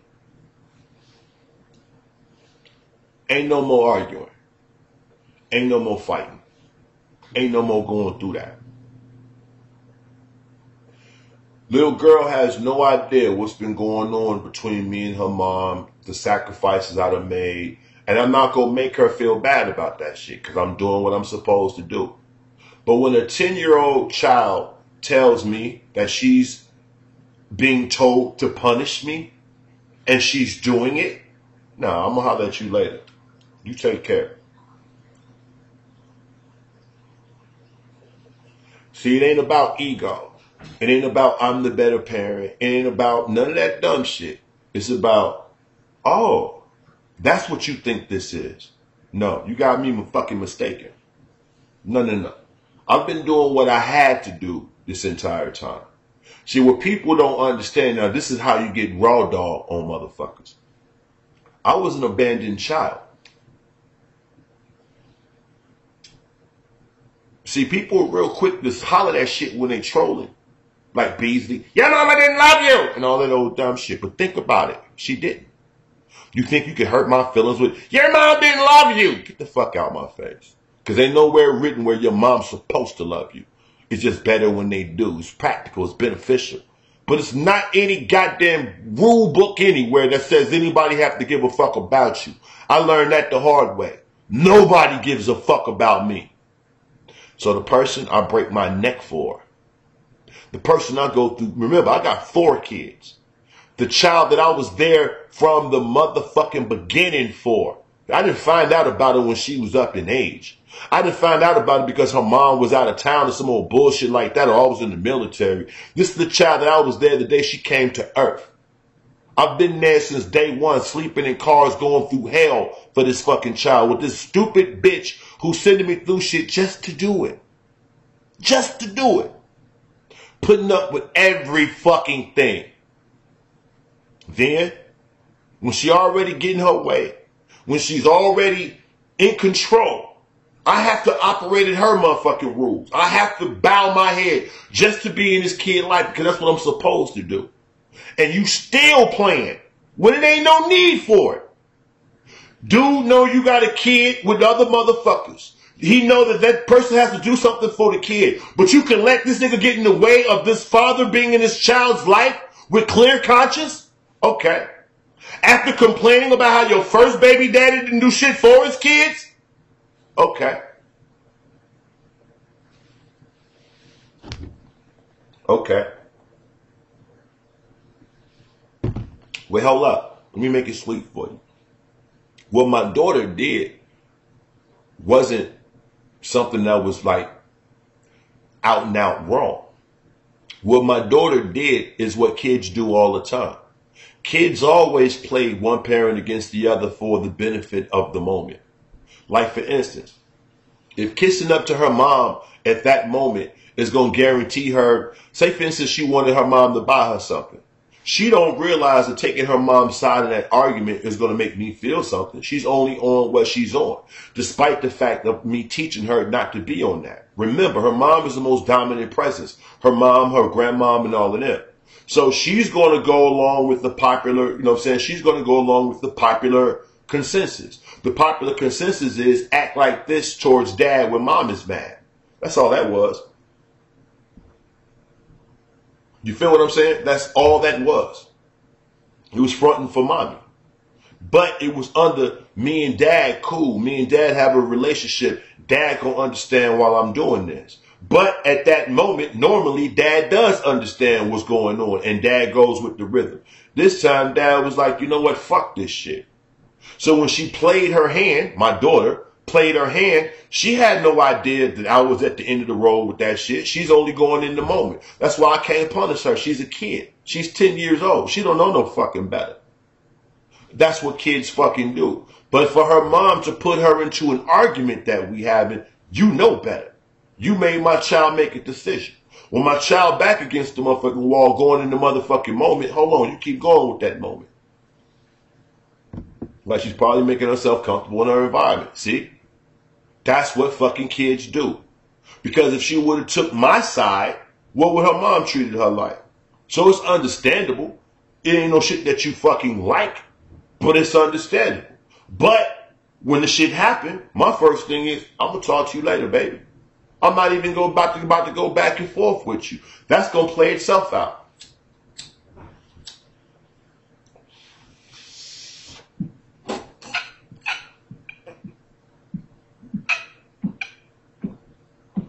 Now,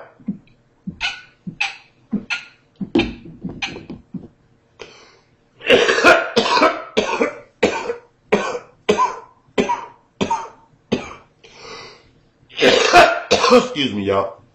Now, I want to use that to segue into what I'm talking about. Now, this ain't no case of me wanting the pussy and can't get the pussy. This ain't the case of, you know what I'm saying, some more fly dude coming taking my bitch and no shit like that. Nah. This is a case of me and this broad don't click. And I'm not kissing her ass. I'm being punished because I don't bow down to a bitch. That's why I'm being punished. When people sit around and they talk about that alpha male shit, being a dominant man and all that other shit, I know that they have no idea what the fuck they talking about. They have no fucking idea. Now, I'll go back into what I said. I was a fucking abandoned child. You think I give a fuck about a kid talking stupid to me? How I feel about my daughter's how I feel about my motherfucking daughter. And I think people get that shit confused. That's how the whole world acts. Like you owe them to show them how much you care about your children. What the fuck do I need to put a show and dance on for you to convince you that I love my motherfucking kids? Because after the show and goddamn dance, you're not going to be around to see the internal shit. Ain't like I'm getting no motherfucking awards. And after I get your little bit of praise or your acknowledgement or you giving me the nod or the thumbs up or whatever, what does that translate to? I don't need fake appreciation. So now I was talking to my nigga Jay, and he was telling me earlier the shit that he was going through dealing with phony motherfuckers. I promised him, that's why he called me. I promised him I'm going to keep it 1,000% real online and drop something. There you go. You don't got shit to be ashamed of or be mad at, bro. So when I tell these niggas, yo, niggas is dealing with real life. They get online as an escape from real fucking life. That's real shit. So going back and tying all this shit into a nice little bow, going back to the Joy Kane shit. What the fuck, you know what I'm saying? Again, I don't got no shade towards baby girl. I got nothing but love for Joy. But on some reals, and even though she used to troll me back in the day, I never threw that up. See, her account is blocked because she used to troll me a minute ago. She thought I forgot about that shit. But it ain't no big thing. Any motherfucking way. I'm talking about a few years ago. But in any motherfucking way, we're going to keep it fucking shaking. That's why I never really extended myself to her. Because I know who she is. But I don't got nothing against baby girl. But check it out, though. Yeah, she went in on dude. I guess because she said it like a chick. You know what I mean? She said it real venomous and facetiously. I guess they had more punch. What she done said different than me, Tommy, Kevin, Jimmy, any one of these chicks, Mike Mills, Chris. What if she said any different than any one of us? It's because the chick said it. So it makes it more fucking venomous. It makes it more this, it makes it more that. Hold the fuck on. Right? How many times has she already burned dude down? How many times can you re-burn the same tree? You know what I mean? How many times can you re-burn the same piece of wood? So I don't understand why it's a big fucking deal because she's saying the same thing that she done said before. Everybody else done said before and it still don't mean shit. We're not inspiring this nigga to do shit. So Ultimately, what are we talking about? It ain't changing nothing. We're not going to shame him into a higher position in life. We're not going to shame him into doing nothing. What's the point? Just like with boxing this nigga, right? I got in my mind, I'm trying to fuck this nigga up, you know what I'm saying, in the third week of fucking April. How much goddamn fucking up can I do if this nigga is sitting online, one, bragging about how he gonna hide, and number two, being a goddamn punk? Why the fuck would I continue trying to pursue something when he's showing all the goddamn traits of a nigga who gonna tell? I don't get that shit. And then the crazy part about it, right? I ain't never sat online and acted like my life was perfect. If anything, I tell people how fucked up my life is. That's why they got so much shit to say. But I don't give a fuck, you know? I don't gain nothing out of telling y'all about this heartbreaking bullshit that I go through, because it really don't leave me heartbroken. When it first happens, like when I tell you my situation with my kid, when it first happened, the first day or so, I'm mad. But I smoke so much goddamn weed and I'm so goddamn scatterbrained, I don't dwell on it. I'll come back to it on a whole nother level. I'll think about something else that'll make me mad and it'll make me go back to it. But I don't really dwell on shit, and I can say fuck something real easy. When I first started this little rant, before I went into that little shit, because I want to make sure I give enough information, enough little points so I can wrap it up real nice and tidy, right? I look at my life, right? Me and B up in this big ass fucking house, right? I'm going to tell you what's fucked up. I bought a puppy so my child can have, you know what I'm saying, that whole little companion when she's here, because we grown and we work a lot. There's some kids in the neighborhood, and it's a diverse neighborhood, Mexicans, whites, you know, whatever, right? But they not always outside, and I ain't the type of person to send my kid to nobody else's crib. And then the friends that she has made out here, she's only been out, well, she's been out here enough time for them to, like, you know what I'm saying, play a few times. But it's not like how it would be in her neighborhood or her schoolmates and all that other stuff. So I tried to make different little shit. I got a whole bedroom for baby girl that she's seen a limited amount of times. When you think of bedroom, you think of somebody in it constantly. I walk past that bedroom every day.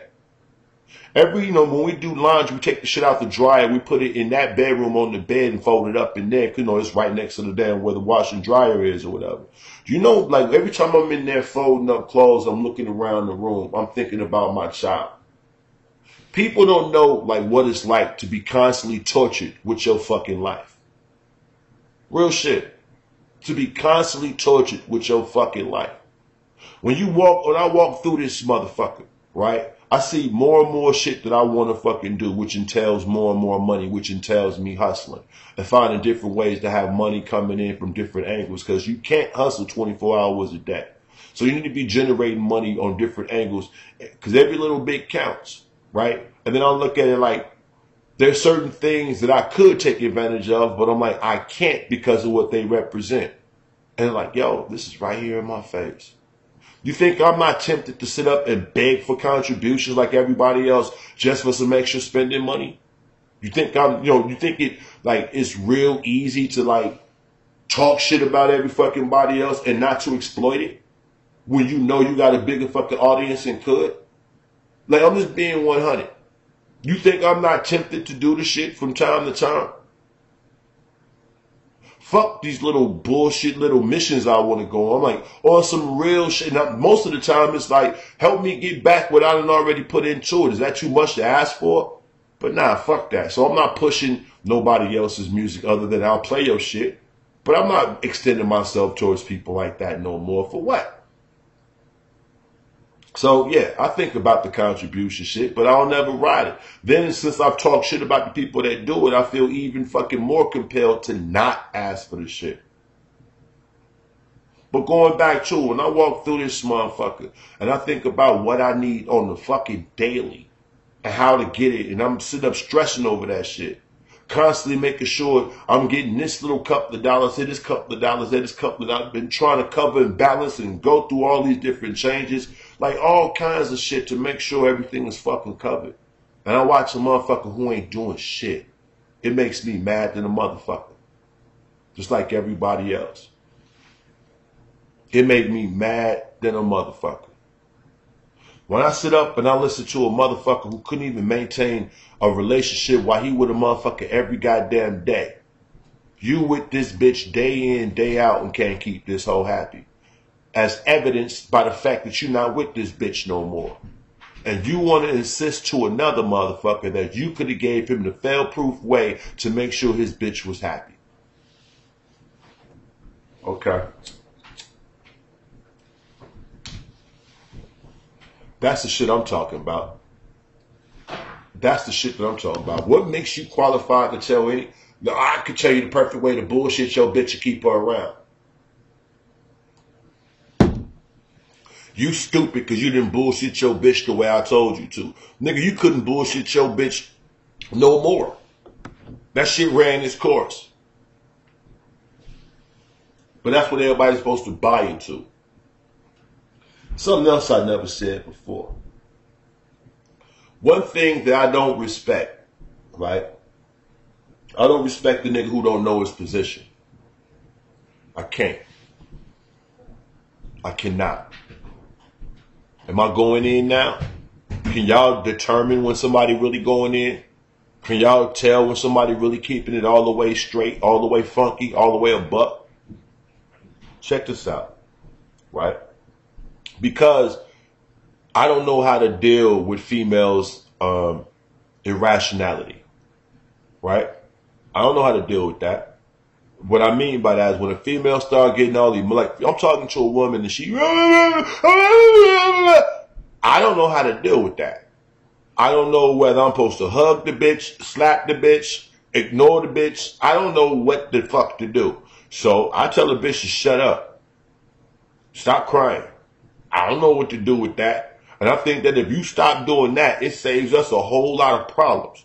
Because you don't got to worry about me not doing the appropriate response. And I ain't got to worry about sitting here brainstorming, trying to figure out what fucking button I'm supposed to press for your goofy ass. Let's just take that shit the fuck off the table.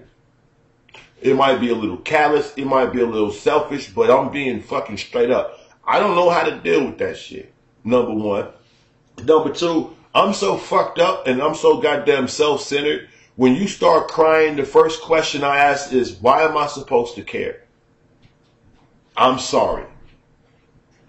If you start crying and I don't automatically know why you're crying, I think that that's not a mystery. I need to figure the fuck out because the human minds are so complex. There's so many different levels to emotions. I don't really have the time to go through all the different levels of bullshit that you're going through in this moment to understand why it's producing this reaction. That's just me, though. Be it cold, be it callous, be it heartless, be it whatever the fuck you want to call it. That's what it is. Now, how that translates to relationships, right? I'm a considerate dude. I like spending time with my chick.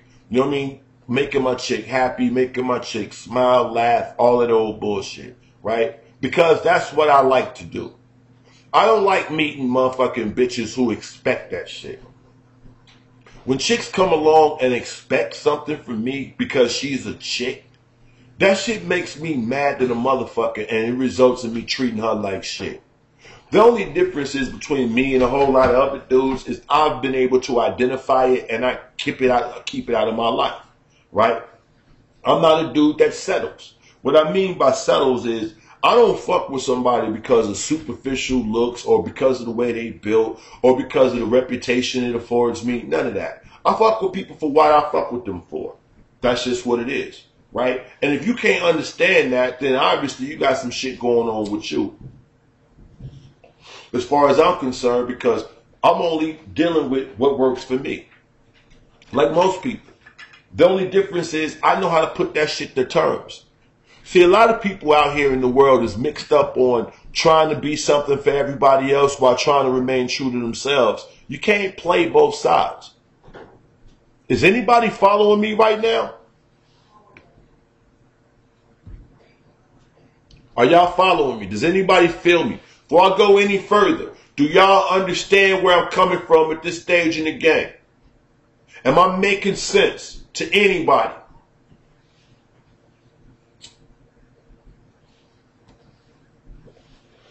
Might have me another dab. That's what I'm going to do while I wait for some responses.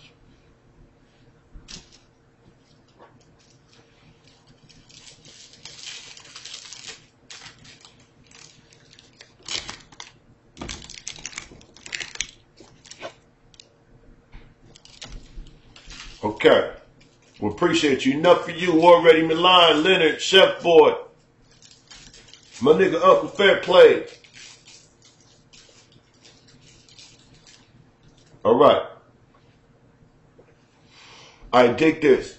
All right. B Magic.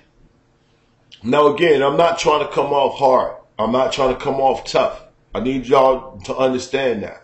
And I hope that this, you know what I'm saying, can convey, basically make you look at my time on YouTube, the things that I've said, the people that I beef with, the way that I've responded, reacted, and all of that.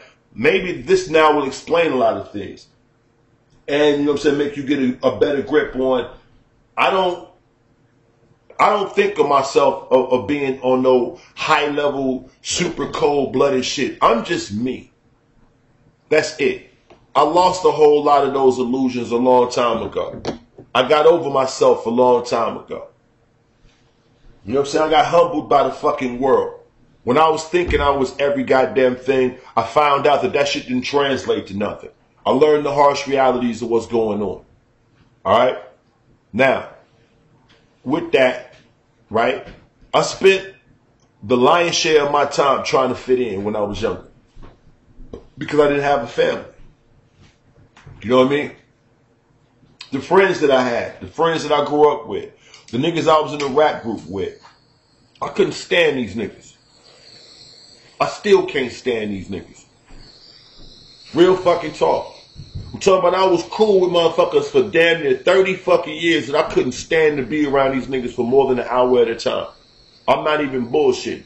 Sitting on the phone with motherfuckers for hours on end, talking about shit that I'm not motherfucking interested in, just in order to have somebody, because I didn't have no goddamn body. Can anybody relate to that? Being friends with motherfuckers who boring than a motherfucker.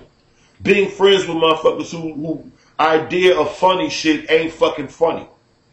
Being friends with motherfuckers who I would watch them, you know, what's funny, I've been sarcastic all my life. I've always had a cynical sense of humor, right? And most of the people that I was really, really cool with, we shared the same dry humor. Sarcastic humor, cynical shit, dark humor, whatever the fuck. We laughed at shit you weren't supposed to laugh at, saw humor in just wild shit.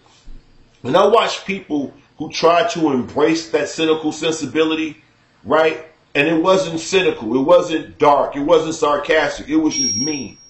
And they used to always try to come off as mean, as sarcastic or whatever, trying to be smart alecky, because to me, to be a smart aleck takes a certain sense of wit, a certain sense of timing, a certain sense of vocabulary, shit like that. And it just comes from a certain level. You dig?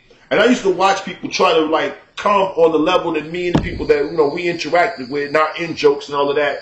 They would try to like do relative shit or try to fit in or try to assimilate or try to show that they was, you know, hip, savvy, sophisticated, up on what we was talking about and play themselves, right? Well, I knew motherfuckers that I would be around or whatever the fuck, and I'm like, I would sit around them insulting them constantly, and they would never catch it. I would be sitting up insulting these motherfuckers while they're insulting me, and they're focused on their insult and don't even realize I led them into it. And it got really fucking tiring. Hold on, I'm dabbing up.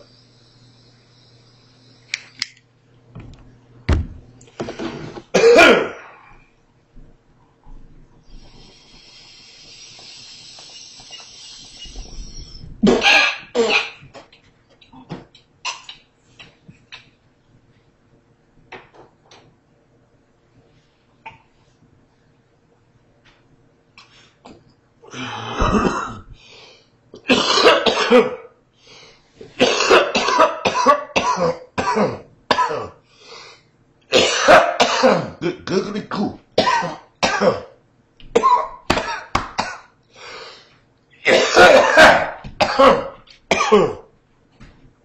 Oh shit. Okay. Shit, right before I almost passed out just then. Matter of fact, fuck it. I swear to God, I almost just blacked out and shit. Set that shit down for a minute. Oh shit. Alright. So, I would sit around these people.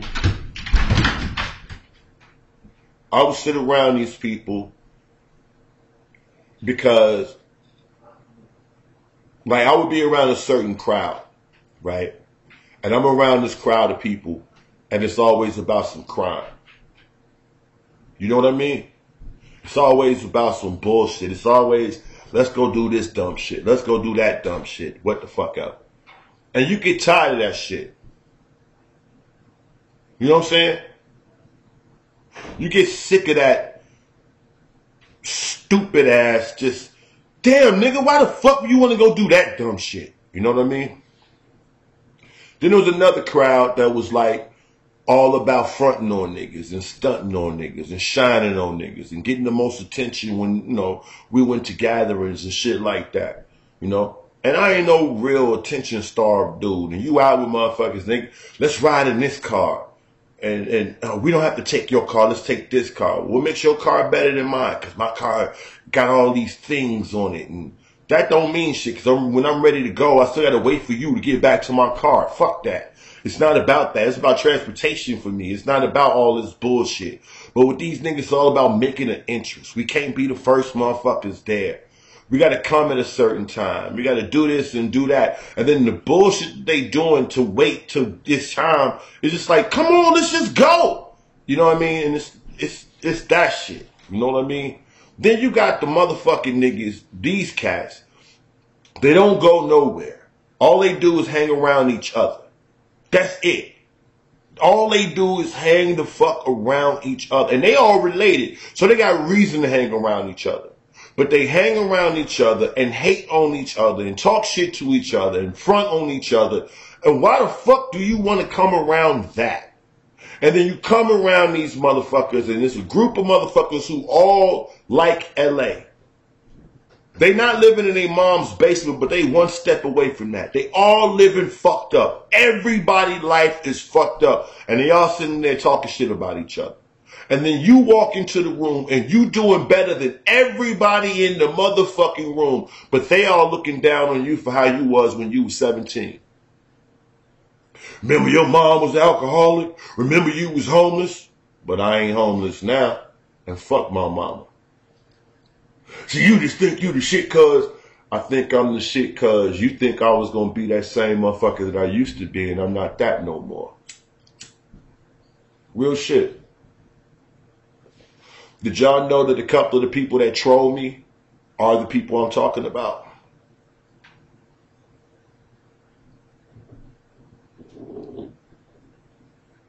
Real conversation.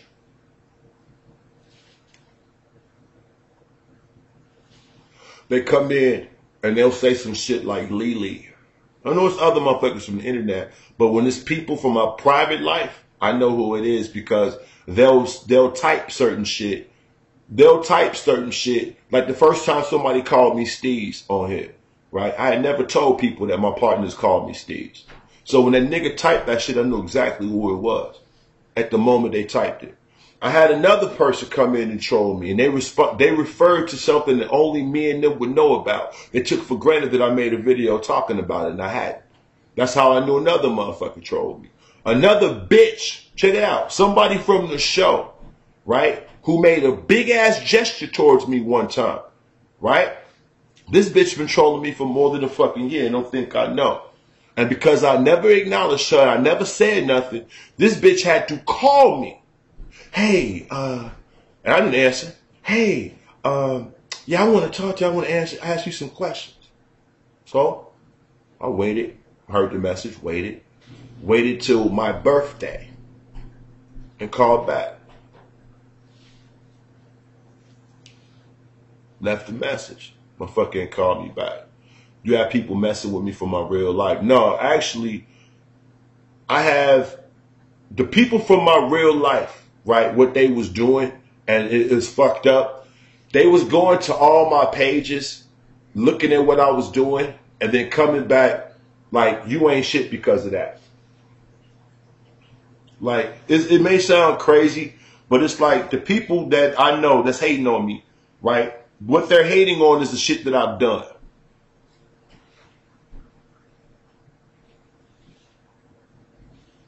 Like, real talk. Yeah, you only, I went to your Reverb Nation page. You only got 8,000 fans. Yeah, but you do music too. How many you got? Yeah, you number one in your area, but you number 500 in America. Yeah, you know how many artists is in America though?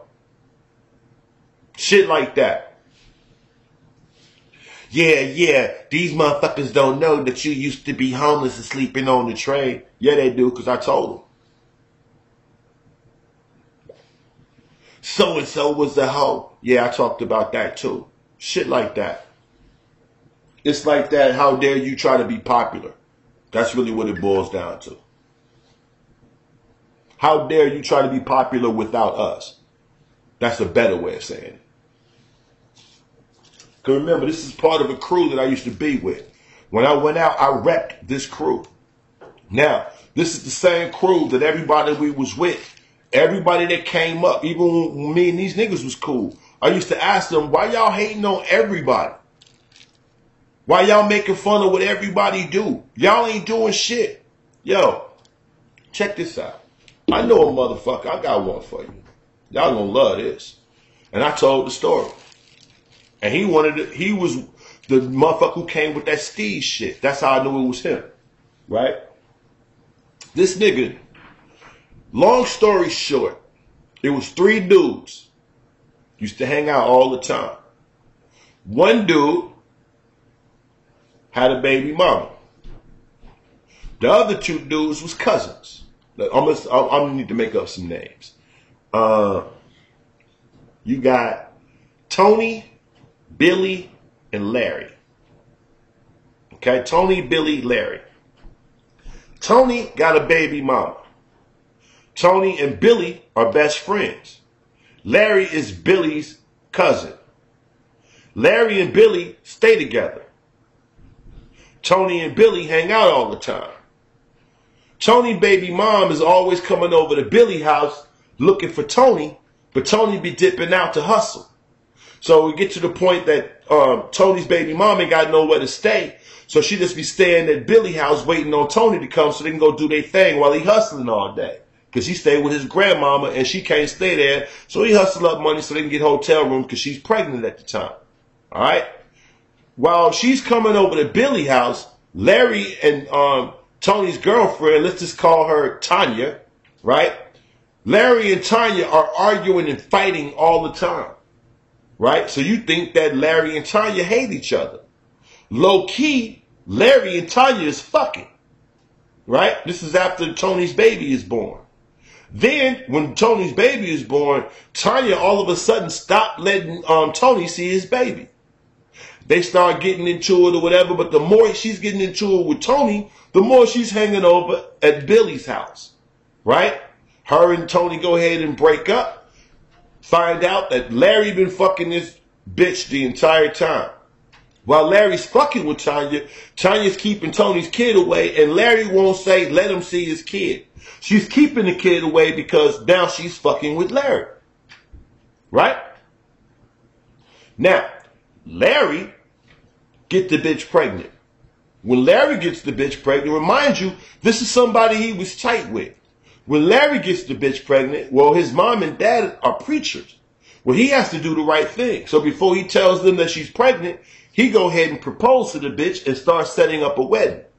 Larry's parents don't like this bitch. Never liked the bitch. But now they get married.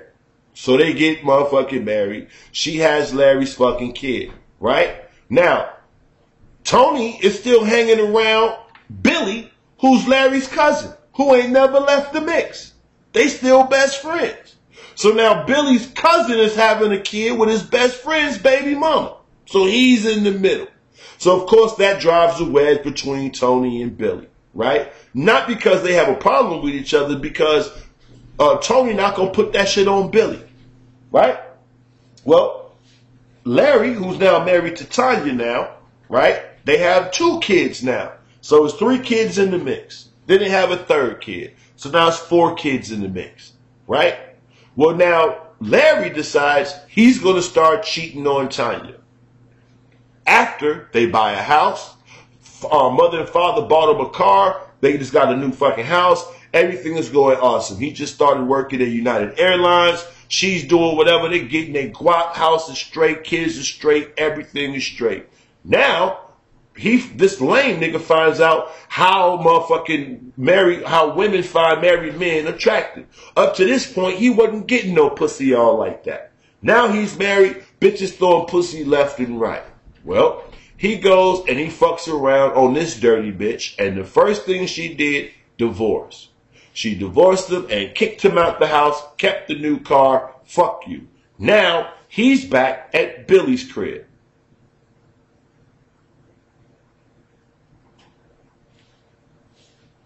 Now, these people want to talk shit about other people.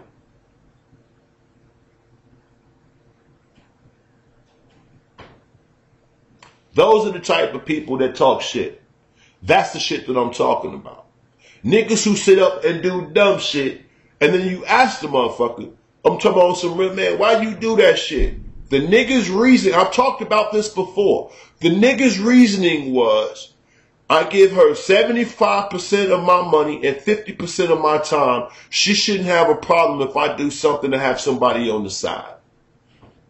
And other niggas was agreeing with that shit. Meanwhile, after they sit around and have this nigga, you know what I'm saying, dick measuring contest and powwow, everybody going home to their bitch. This nigga standing home with his cousin.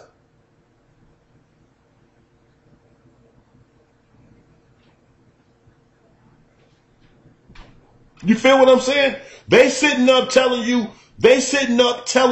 how fucked up you are, how stupid your bitch is, blah, blah, blah. Y'all sitting around, ha, ha, ha, ha, and everybody eyeing y'all later, and you leaving these 2 niggas at home by themselves while you going home to your bitch.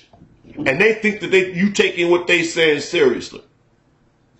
I know a nigga that's, I'm talking about, in his 30s. His motherfucking mama still drops his groceries off at his house once a week. I'm talking about grown ass mama's boys.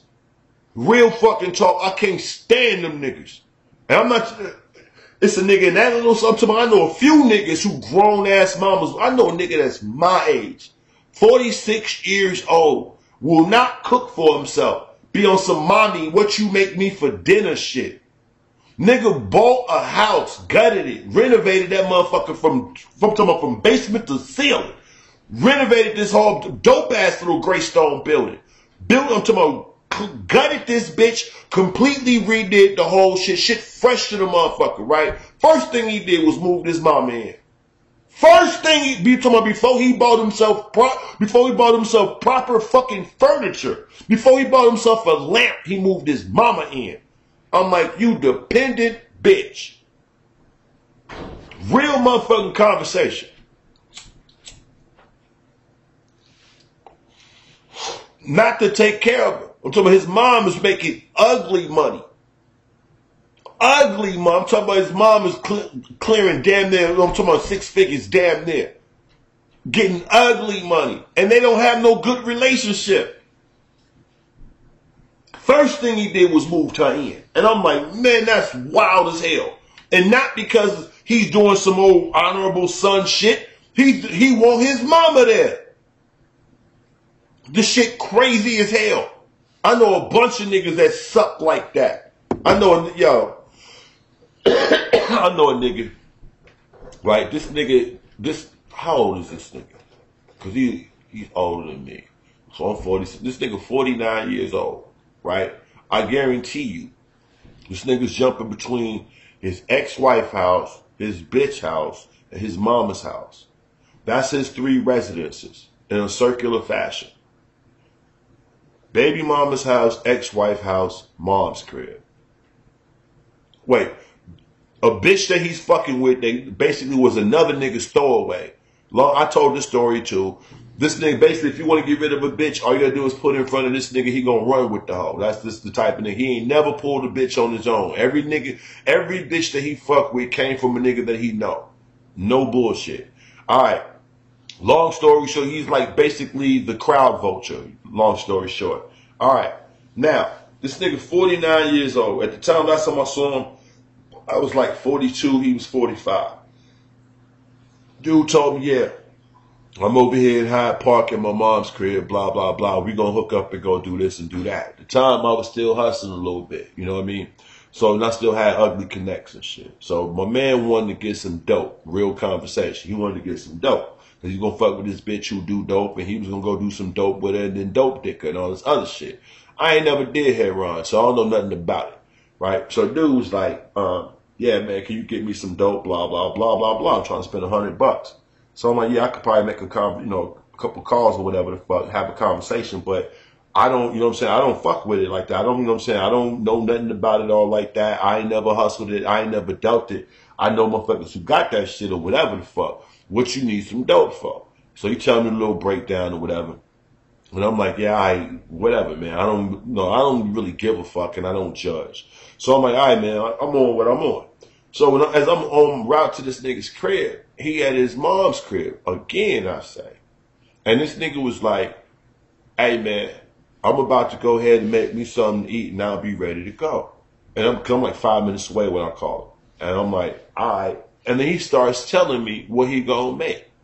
He like, yeah, you know what I'm saying? It's gonna take me about 10 minutes or whatever. You know what I'm saying? I'm gonna go ahead and microwave this fucking baked potato and shit and broil the steak. It's already, you know what I'm saying, been sitting out, so it ain't gonna take that long. So I'm like, all right.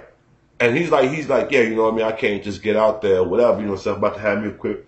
He's basically bragging on the fact he's about to have a quick meal, and this quick meal is steak and potato. I'm having steak and a baked potato. So I'm like, how much did the steak cost? This is something you want to talk about, so all right, how much did the steak cost? Oh man, my mom got a whole bunch of steaks. I didn't buy this. So I'm like, you bragging about some food you about to microwave at your mama's house? The fuck is you talking about? You doing that? You can't even buy a meal, but you about to spend $100 to go get some dope, to go over here, to go dick this bitch down, to manipulate her later. And you like, this is like regular shit to you.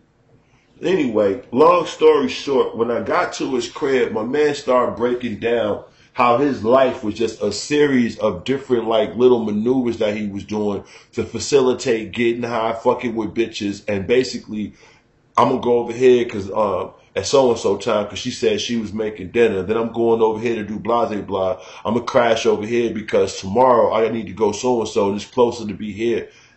And I'm just like, how the fuck do you schedule your life to be fucking nothing? To do nothing.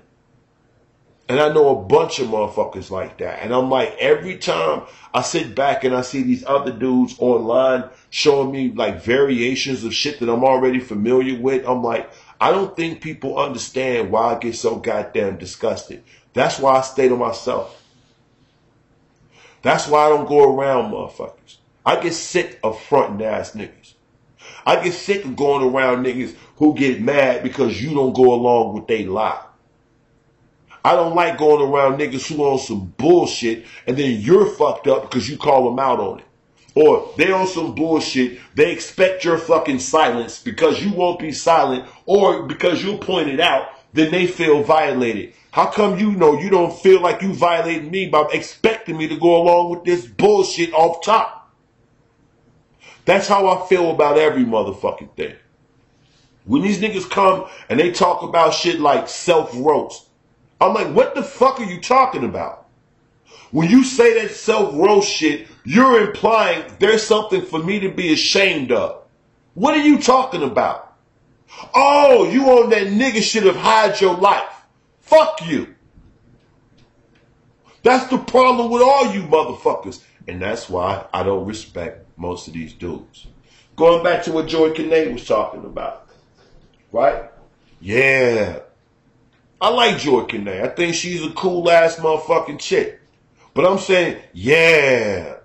This girl went in on dude. She let him have it. She said a bunch of catty ass shit the way only a chick knows how. So how the fuck are we giving her extra props for that?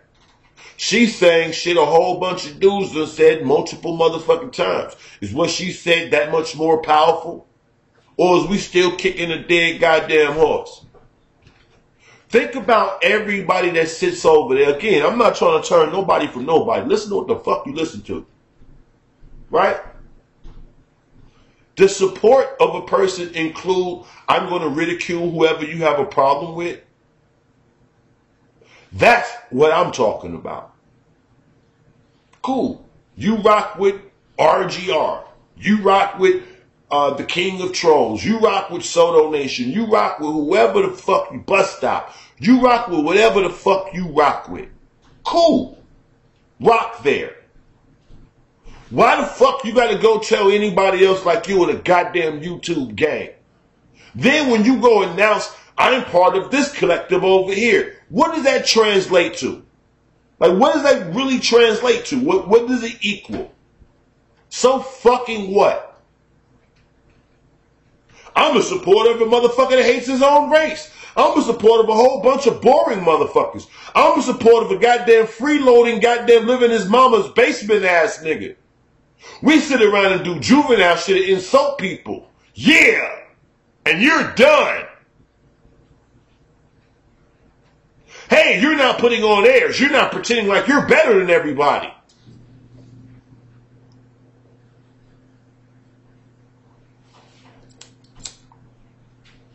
See, I ain't shook a nigga hand in those 6 years saying my name to someone and being friends after I roll with my girl home. Yeah. I respect that.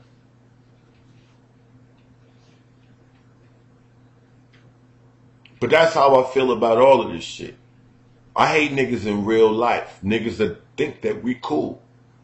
I don't have a problem not to fucking be cool with them. It's just, man, I've known them for a long time. So you can call it associates, you can call it all of that shit, but it's very few people that I consider a true friend. Very few. I can count on one fucking hand. Other than that, man, I'm like, yo, I don't really give a fuck about the rest of this shit. So I don't understand when people be going extra hard for these other people that they don't fucking know. I don't understand that shit. The world don't work like that to me. And your little coalition of corny motherfuckers don't mean shit to me.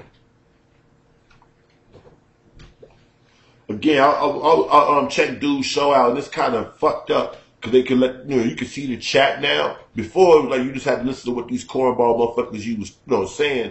But now you can see what people saying, the context and what they were saying. When I saw motherfuckers typing my government name talking about I'm done, I'm like, anytime I don't get on YouTube every day, I'm done. Like, y'all really don't understand how addictive this shit is and separating your shit from this. Again, me wanting to whoop LA's ass, me speaking about that shit at the time when I spoke about it, wasn't for a public display. It was me responding in real time on a public forum to something that was said publicly. But other than that, I'm like, yo, when you, after that, all you doing is a bunch of conversation and you trying to reason away this and that, but you're not dealing with the topic at hand, ain't nothing else to push. Ain't nothing to talk about. When everybody from trolls to females is like, yo, you're on some sucker shit. This is some coward shit. How much can I beat that in the ground?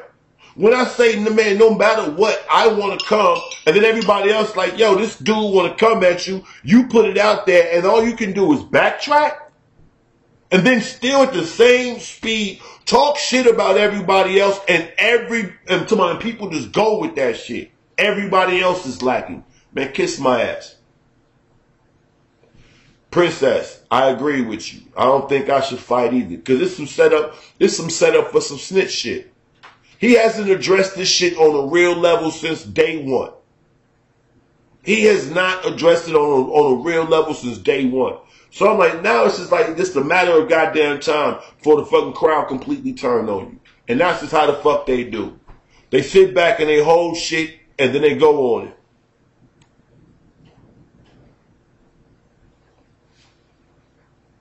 It's just insanity. So I'm like, yo, fuck the fact of what's going on with dude. Who cares? Fuck the fact of what he represents. Who cares? Fuck this hypocritical shit he say. Who cares? Fuck the damn self-righteous dumb shit he fucking propagates. Who cares? You know what I'm saying? It's just now. It's just like, man, who the fuck cares, dude? Shut up. Shut up. You sit around, y'all watch dudes sit up, and I'm talking about ridicule Brian Vlogs for an extended period of time, right? This motherfucker said, this nigga tried to say curiosity. This motherfucker like, motherfuckers is curious about so-and-so, so-and-so. I'm like, curious? What the fuck is wrong with you, you illiterate bitch? They want to know about so-and-so, so-and-so. Like, you know what? I can't even bullshit. No, you know, fuck it. Fuck it, man. I try my best not to go in. I try my best, but I'm human. Yeah, I'm spiteful too. Yo. Right. Hey. I need to say something from the bottom of my soul. Again, I don't got no hate towards Joy Kane. I don't have no hate towards nobody on this motherfucker like that. But I just need to be 100% real. I need to be 100% real. What up, Libra Legend? Yo.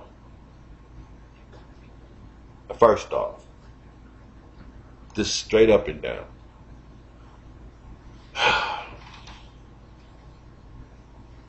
I really don't like talking like this, but some things just need to be said, right?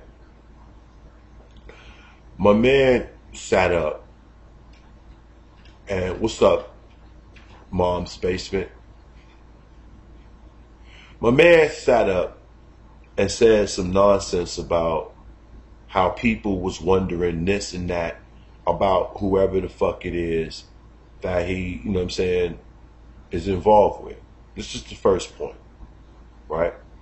People was wondering this and people was wondering that and all of this. I need to be 100 because I think that a lot of times we speak on these shows and broadcasts and we don't put things in the proper context. So I want to make sure that I'm understood from the very, very, very beginning to the end of what I'm saying, starting right now. Okay. Realistically and honestly, no one would be aware of anybody that you was fucking with if you didn't come online and announce to everybody that you was fucking with them. That's the first thing. Nobody would give a fuck outside of anybody who was interested in fucking with you. There is no reason for nobody else to be curious about who the fuck you're interacting with. You're not that interested.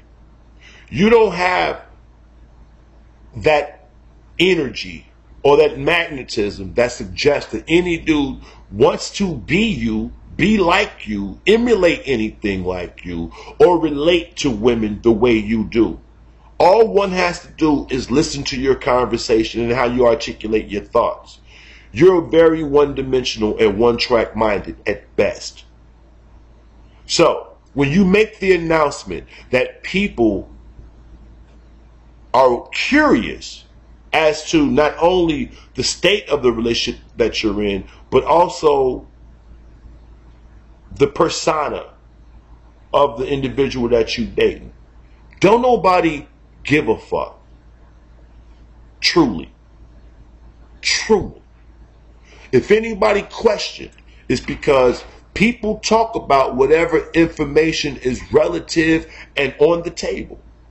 If you hadn't talked about who you were dating, who you were interested in, and who paid no fucking attention to you, then it wouldn't be a question to ask. Just being fucking honest. Number two, when you get online and you start speaking from this state of mind, like, well, people are wondering what's going on with me and Elle, and if Elle's a real person, and blah, blah, blah. Why are you acting like you're a celebrity and like there's this throng of goddamn broken-hearted female fans that's wondering your motherfucking your marital status? Are you eligible? Are you available? Nigga, what? What? Now, to answer that question of whether the fuck you available, all that woman has to do is say, I want to give some pussy to someone. Do you want some, LA? And the answer to that question is a resounding yes, all the time. It doesn't matter what you look like. It doesn't matter what you built like. It doesn't matter what your reputation is. Okay? You've got pussy, he's taken. Okay? That nigga don't turn down shit but his collar. That's it. That's understood. Okay? Now, I don't understand how when you over 40, I'm talking about from the moment you're 40 and beyond, when you're 40 years old and sex and the conquest of new pussy and all of that is still first and foremost in your mind, when you can see that you need to be focusing on different things like stability. Even if mama dies, if the house is paid for, you still gonna have to pay property tax and insurance on the motherfucker. So it will behoove you to start getting some fucking money.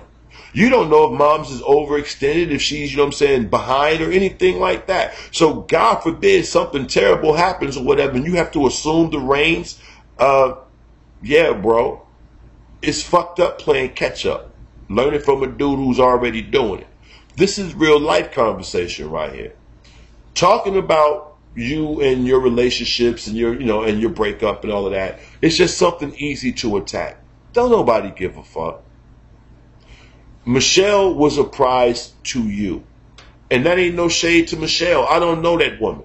I don't know what kind of woman she was, how she makes eggs, none of that shit. I don't fucking know if she rolls your socks up and make them into the cool little balls, or whether she just loops the top, or whether she just put them in pairs. Maybe she don't do that she don't pair up socks. Maybe she don't make socks.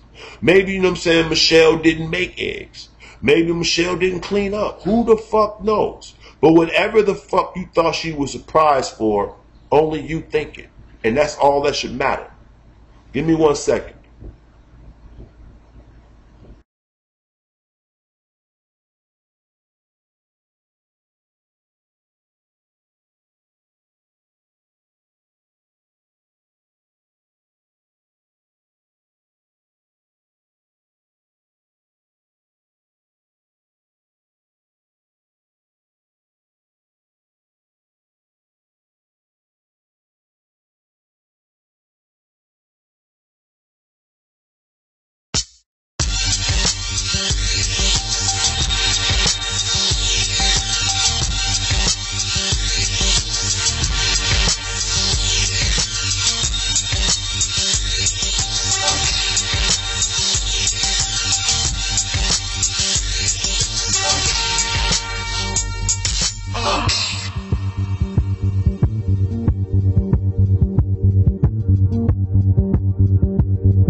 Alright.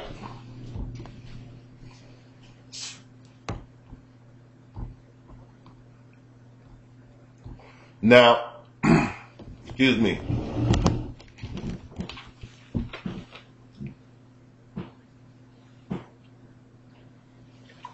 I do apologize. I had to clear my throat.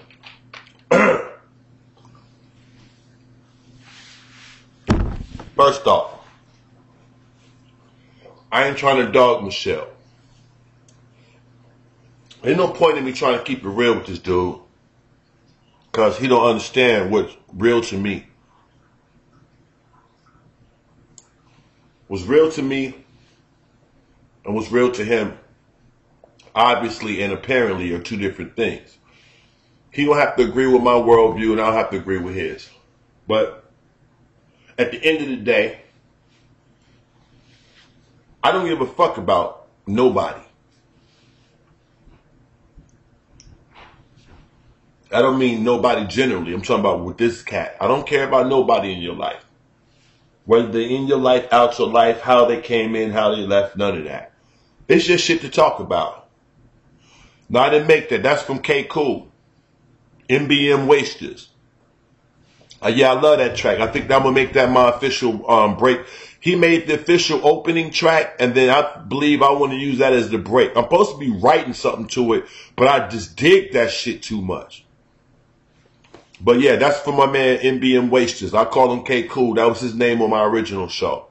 But again, I don't have nothing against old girl. I don't know old girl to dog her. I just know it's a sensitive spot. So every time I go for that, I'm just doing it to fuck with you. But truth be told, I don't give a fuck about Michelle. I don't give a fuck about your kids. I don't give a fuck about your life. Like, really talking about how bad you're doing, it's just something to do. I'm not even going bullshit. It's just something to talk about. The truth of the matter is, y'all really want to know how I feel. We'll keep it all the way real. I feel sorry for the little nigga. Real shit. I feel sorry for the dude. The reason why I feel sorry, and I almost want to like stop this show, is, you know what? That's what I'm about to do. I'm about to stop this fucking show at this point, because I think I made that a real good point about that. You know what I'm saying? I want to stop this show at this very second and start a new one. And I want to say why the fuck I feel sorry for this dude. So if you'll join me, because I don't got shit to do today. I thought I had to go to court, but the state continued and shit. The fucking dude called me yesterday and told me the state was continuing it. I believe it's for the 13th or some shit like that. They continued it too. So I was supposed to go to court today, so I don't have to go to court. So I had time put aside to go to court, and I don't have to go today. So essentially, I got a free fucking day. So now I'm about to talk shit. So please join me right now. I'm going to end this because this is going on 2 hours and 40 minutes. Who the fuck want to hear a 3-4 hour fucking show? So I'm going to break it up into segments. So I'm going to wrap this up now, and I'm going to start on why I fucking feel sorry for this lame ass nigga. Please join me.